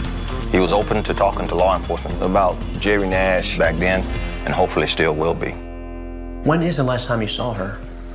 Well, just a few days before she was killed. Did she talk to you about any physical incident she had with Jerry Nash where he may have roughed her up? This is what she told me. Okay. Jerry Nash was eating a cake, and she said, joking with him, "Poor, now you eating cakes and shit. You used to eat caviar," some old shit like that. And I guess he took offense. She told me that he called her black bitch, talking that shit, and that was that. Did she say that they got into a physical altercation, or how far did they go? She didn't say it was physical. She never said it was cussing. Did you hear any rumors back in the day that Maddie may have ripped off Jerry some dope or dope money? No, I ain't never heard. No? Gerald recalls the altercation between Jerry and Maddie, but denies that it ever turned physical. He might be minimizing his initial statement, or maybe this is just a case of talk. It just got blown out of proportion. Everybody that we seem to talk to about this Jerry Nash angle, not one person has really brought him to fruition in this. That's true. Kind of remembered it, but not really. Selective memory, and everyone knows him, but nothing of any substance. So the good thing will be is after y'all talk to him and meet him face to face, you can decide what you want to do with him. Absolutely. Jerry Nash is serving a 30-year sentence. He's got about 22 years left on his sentence, and hopefully he'll be able to shed some light in this investigation. The only person left to talk to about Jerry Nash is Jerry Nash. Maybe he can help us make sense about the allegations against him. Could you describe to us your relationship with Maddie the best you remember? No relationship at all. But you know her, right? They used to call her Black Maddie, but that was when she was in school. That was a long time ago. But you've never had any interaction with Maddie then? No. Nothing memorable at all? And you would know if you guys ever got an altercation, whether it be verbal or physical, you would know. So. Yes, sir, please. All my life, I never had an altercation with her at all. Never, ever, ever. Some people say back in the day that you may have been looking for Maddie Henry in the day or two before her death because she ripped you off for some dope money or some drugs, and that's what they said. We ain't never had no relationship about no drugs, never. When we talked to Gerald Jenkins, he said that Maddie told him one day that she made a joke to you and there were some words that were exchanged. Never. No? Because in a couple of statements, people said that she had an argument with you and it turned physical and a guy had to pull you off of her. Say they had to pull me? Yeah, off of her. Unbelievable. That's not true. Okay. No, that's not true. I never had no relationship with that woman. Never had nothing to do with it. I would never hurt Maddie. I don't know. That ain't my MO. That's not me, man. Whatever happened to her, I wouldn't do that. And that's a fact. That's a fact. All you gotta do is take my blood, my DNA, however you want to take it. Okay, yeah, if you don't mind, I got swabs at the end. Okay, yeah, we appreciate it. This is a mystery because, on one hand, Jerry seems to be downplaying his relationship with Maddie. That just kind of brings up a red flag there. But on the other hand, he was eager to offer up his DNA. You just did Jerry Nash, huh? How'd that go? Jumped right up and said, hey, you can take my DNA, my blood, anything. We're going to send Jerry's DNA sample to the lab, and until we get the results back on the items that we're testing, Jerry Nash still remains a part of this investigation. If he's willing to give up his DNA, well, that's interesting.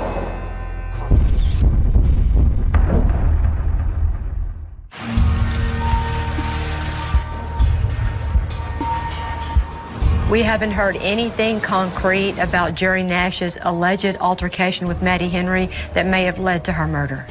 So until we get our DNA results back, we're going to turn our attention to learning more about the potential motive of our other suspect, Angelo Ruth. There's a chance that there'll be no callback. I'm most concerned about insurance policy taken out on her. Angelo Ruth took out a life insurance policy where he stood to gain $50,000 to $100,000 on Maddie after her death. Angelo's sister, Linda Spikes, was listed as the secondary beneficiary on that policy. We've left her a message to contact us so we can learn more about that. Sergeant O'Reilly, Fort Myers Police. This is Miss Spikes? Yes. Hey, how are you doing? We've reopened the case with Maddie Henry. Did you guys have any sort of relationship? No, we just know about being his girlfriend. We know. Wait a minute. Let me call you back in about 2 minutes. Okay, thank you. It's a different number calling me. Sergeant O'Reilly, Fort Myers Police. I just spoke to a Linda. I'm Linda. You're Linda? Yeah, that was my husband calling because I wanted my husband to see what was going on. Oh, okay. I thought it was you that had a cold. We were going over some documents and we saw your name came up as a secondary beneficiary to Maddie's policy. Really? Did you know that your name was on that? No. Okay, thank you for your time, Miss Spikes. You bet. Okay, bye-bye. The fact that Linda was unaware she was even a beneficiary raises the question if there's anything fishy about this insurance policy Angelo took out on Maddie. I mean, come on. I'm Linda. When the cops like, hey, give me a call, you have someone else disguise a voice and... Doesn't everybody do that, Brian?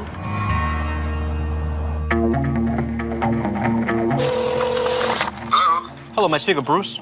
This is Bruce. Bruce DeKraker is a handwriting analyst who was submitted samples of known signatures of Maddie Henry to compare to the signature at the bottom of the life insurance policy application to see whether or not Maddie signed that application. I had 2 signatures on insurance documents that were in question. I examined that and I determined that she did not write the signatures on the document. So in your professional opinion, then, it was someone else who signed that document, not Maddie Henry? Yes, it was. Excellent. Thank you. All right, have a great day. Yes, sir. Okay, bye. So the person that signed the policy for Maddie Henry is not Maddie Henry. And he'll testify to that. Excellent. Any thoughts on how you want to approach her? Try to keep it as casual, non-accusatory at this point. Oh, yeah, absolutely. We want to go talk to Genevia Brown because Genevia is the agent that wrote the policy on Maddie. So maybe Genevia could give us some information because we've already gotten the handwriting analysis to say, hey, it wasn't Maddie Henry. And that might help us understand what all this means. Did you know Maddie? No. Angelo told said this is Maddie Henry, and she said she was Maddie Henry, and I took it from there, signed it. Did you ever hear what happened to Maddie? Angelo would have had to have told you that Maddie was dead. I remember, too, he did ask me. He said, Miss Brown, do you think that they going to pay off for the policy? Right. And I said, Angelo, I don't know. Do you think Angelo asked you that question because he may have pulled one over on you and brought somebody in there that wasn't Maddie? I don't think negative about people. The handwriting expert said this is not Maddie Henry's signature. If that's true, then I got deceived. By who? By Angela. In the state of Florida, you do not have to have identification to sign the insurance policy. So Geneva was going based on what they were telling her. It just goes to show that this was all just a big farce that Angelo had going on. That is interesting, though, that Angelo would ask that. You think if it's going to pay out?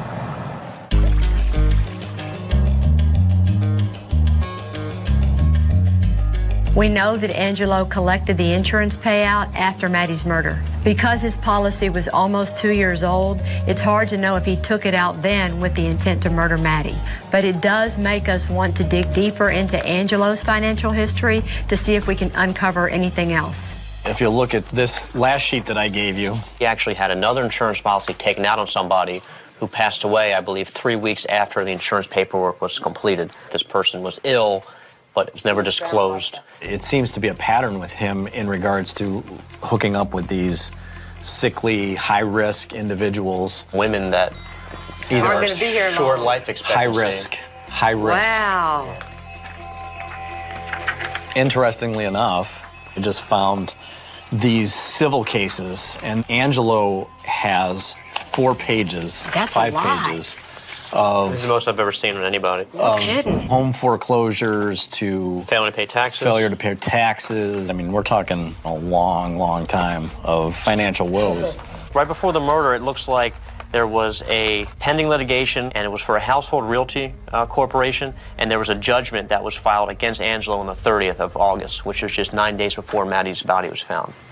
Wow. So he was already in the hole 9 days before Maddie's murder, directly tied to his house going into foreclosure.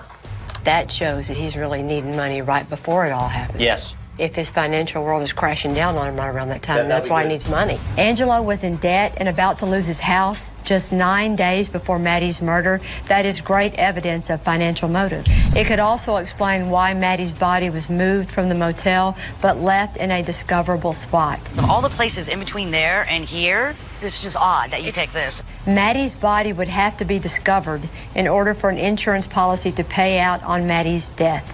And Angelo was desperate for that money. Good job on this, man. This case just got a whole lot better.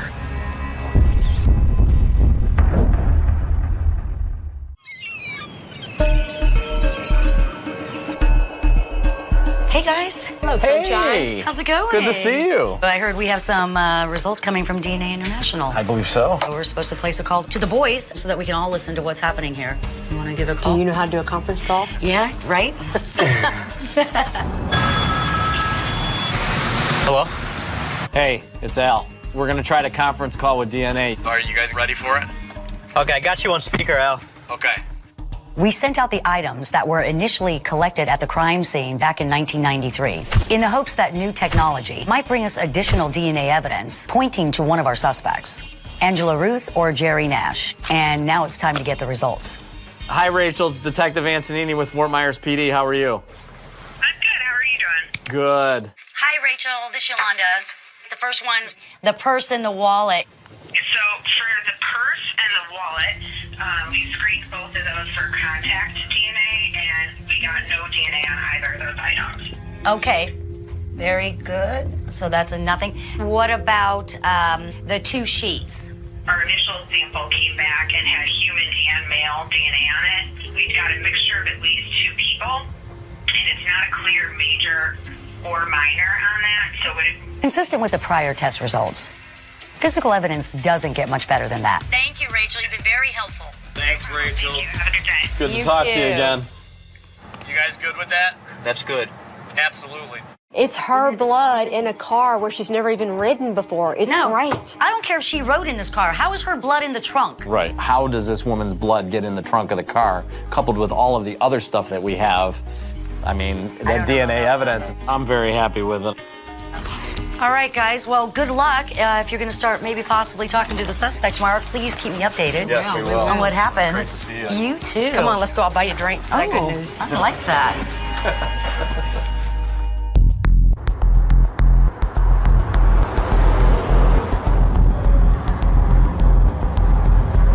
Now it's time to confront Angelo Ruth and see if he can explain why Maddie's blood is in the trunk of that car. Let's just hope he's in the talkative mood today. Our plan is to approach him at his sandwich shop, catch him off guard, and see if we can get him to talk. So that's definitely not a sit down. Nope. It's like we're gonna have to go up to the window and ask to speak to Angelo. That's the type of deal. And hopefully he'll open the door for us. When we go to talk to Angelo, you know, the butterflies start going. I'm starting to think about how I'm going to question him, how I'm going to approach him. It's just adrenaline, and that's the creme de la creme. That's what you live for, is being able to sit down with them and talk with them.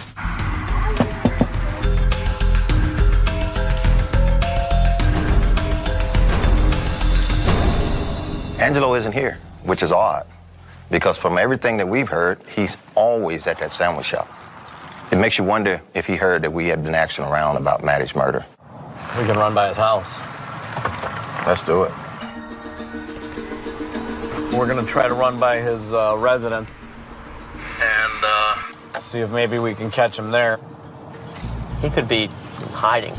Angelo is at that business all the time. I know. I mean, that's his cash cow. That's how he makes a livelihood. For him to just get up and leave, he could have beat feet and took off for a little while until things calmed down. This is it. Is that the house right there? Yeah, with the Cadillac and the Cadillac sedan in the driveway. I'm pretty sure that's what he's supposed to be driving. We say don't say anything to anybody. They tell one person in confidentiality, then that person tells someone that goes around and around. Try the side door. We don't talk to Angelo, and it's a letdown. It's very evident that he's trying to avoid us, and when people start avoiding you, there's a reason why they're avoiding you. Well, like the gig is up. Yep. He heard that we were coming. Just the way that it is.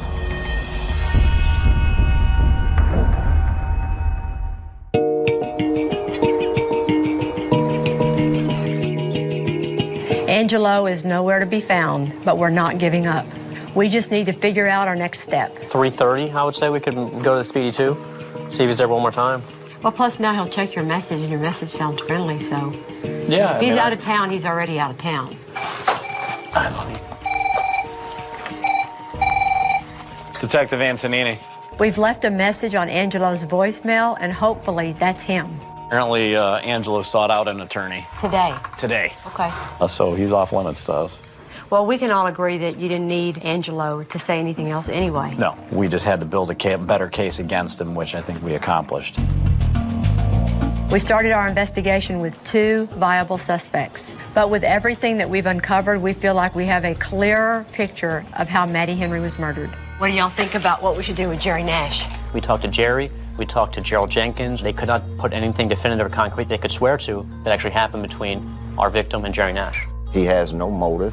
Anybody that's willingly going to give up his DNA, that to me is a big sign that I didn't have anything to do with it. The DNA results show no evidence linking Jerry Nash to Maddie or the crime scene. We now know that Jerry Nash and his involvement with Maddie is pretty much only just talk from a long time ago, and we can mark him off our suspect board. So now we have all of those issues still underneath Angelo Ruth. You start with the life insurance policy, because how often with a case like this do you have a $50,000 life insurance policy? First time I've seen it. And you have an expert that'll say her signature was forged. I examined that and I determined that she did not write the signatures on the document. And you made a beautiful story of how his financial world is crumbling around him 9 days before the murder. There was a judgment that was filed against Angelo directly tied to his house going into foreclosure. We know that Angelo told 3 different accounts about the hotel. His story changes from nothing about the motel to I was there with a prostitute to, well, I took Maddie there that day and rented the room and had sex with her there. I mean, the story couldn't have changed and evolved any more than it did because he's lying about everything. You have the fact that he's saying he does not own a .38. And he's got no alibi for the night of the murder. And you even have DNA. Blood was present, and that does match the victim. There you go. Her blood was in the trunk of the car that he was driving the night she was murdered. And these are all huge things that I feel really good being able to present to the state attorney. They all point to Angelo. Oh, yeah, absolutely, every one of them. This case is almost 22 years old. this case is not going to get any better than what we have right now. Well, good luck. Ready to go? Absolutely. Okay.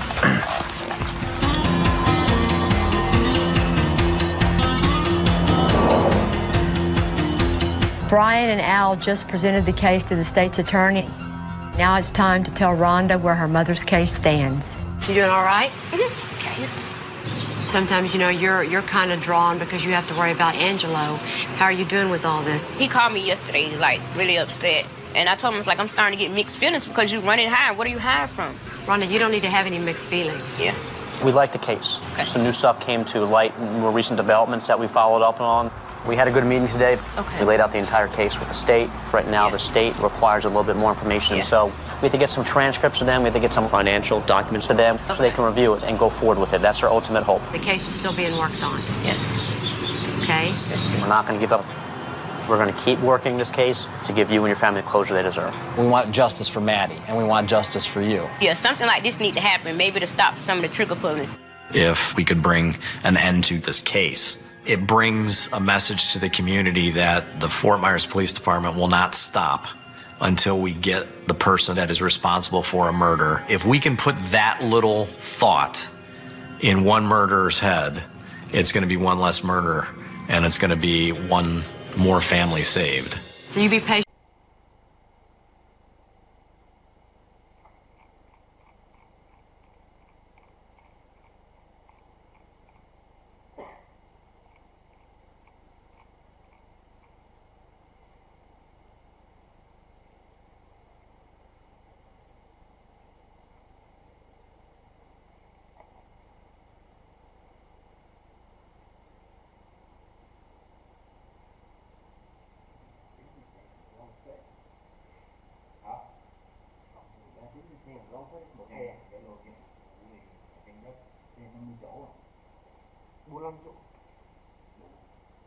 Thoải mái, gió còn nhiều, mình có 10, bên kia có 20 mấy.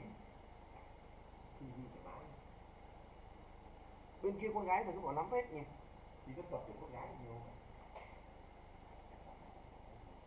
Còn con xấu.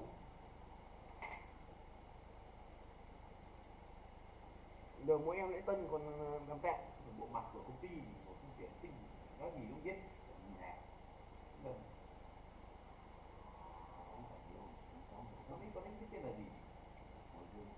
Em biết là gì không có đi.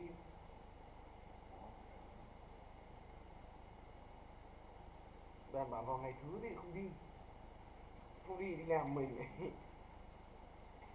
Không đi ở nhà đi công ty người ta có bắt thì đi làm.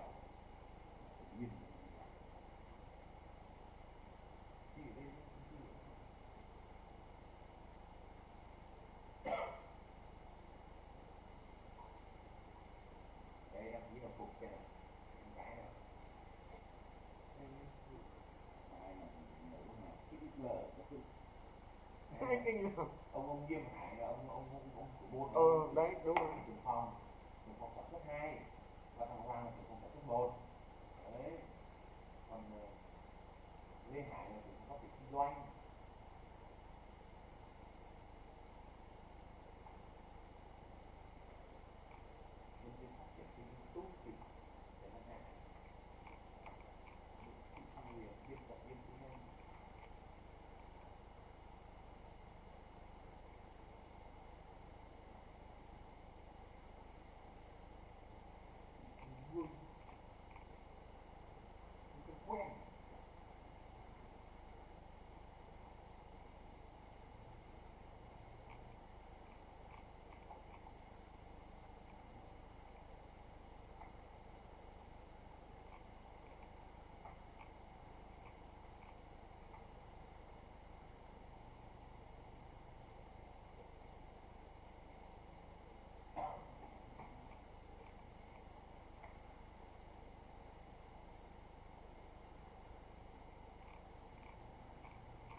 Truyền thông đấy, là gì đây?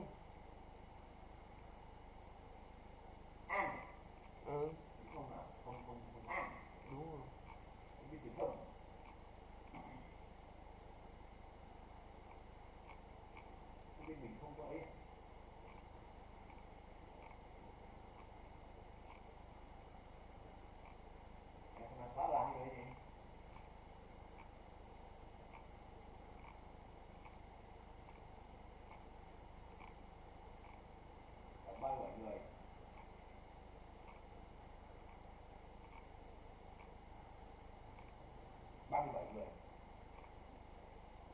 xe 50 chỗ to nhất có thể đi thoải mái. Rồi lại ấy nhảy nó không chịu nữa mà té mét đi đâu mét. Để uống ít nước thôi, bảo uống ít nước thôi. À không, tại này nó có chỗ nghỉ, nó có chỗ dừng đi, không đến mức nào đâu. Đợt này chắc có nhiều cái kinh nghiệm thì cháu uống đi chạy xuống đâu uống đôi cốc trà đá thì cháu chịu được. Kịch ok em dai đấy, kịch. Có 4 người cũng hát rồi. Ok em dai. 43 là 7, 75 12.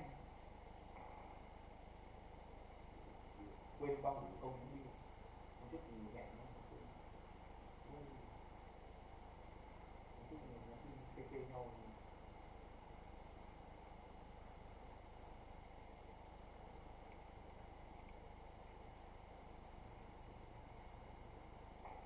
Cùng Vũ Công Hoàng mọi chỗ một đồng yên. Đâu bạn gửi mình hộ mình cái link này. Giờ tìm Đông Vũ lâu lắm. Tìm dễ rồi, không có gì cũng tìm được. Vào cái danh tính mình từng xem nhé.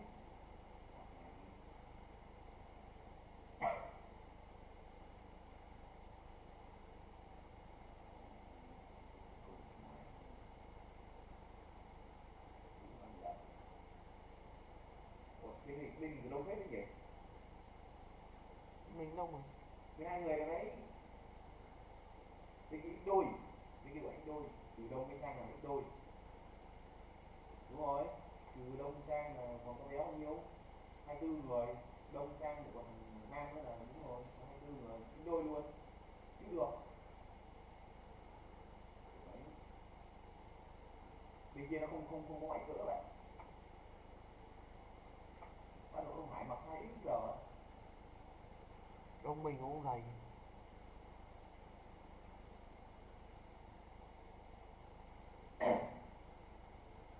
Có con đứa gái mặc size XL.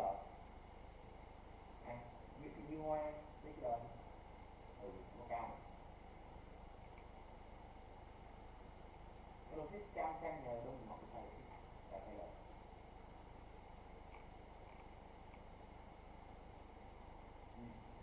Mai Khánh Hòa cũng được.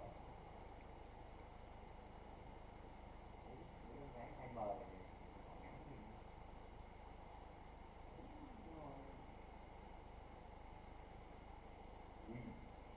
Bạn Ngọc Mai thấy kìa, mình được cái mà béo lắm đấy nhỉ. Đây không có hai không giống. Đặng Minh Đức, Đặng Quang Linh. Sơn Đông thì Vũ Duy Tùng, Đặng Minh Tâm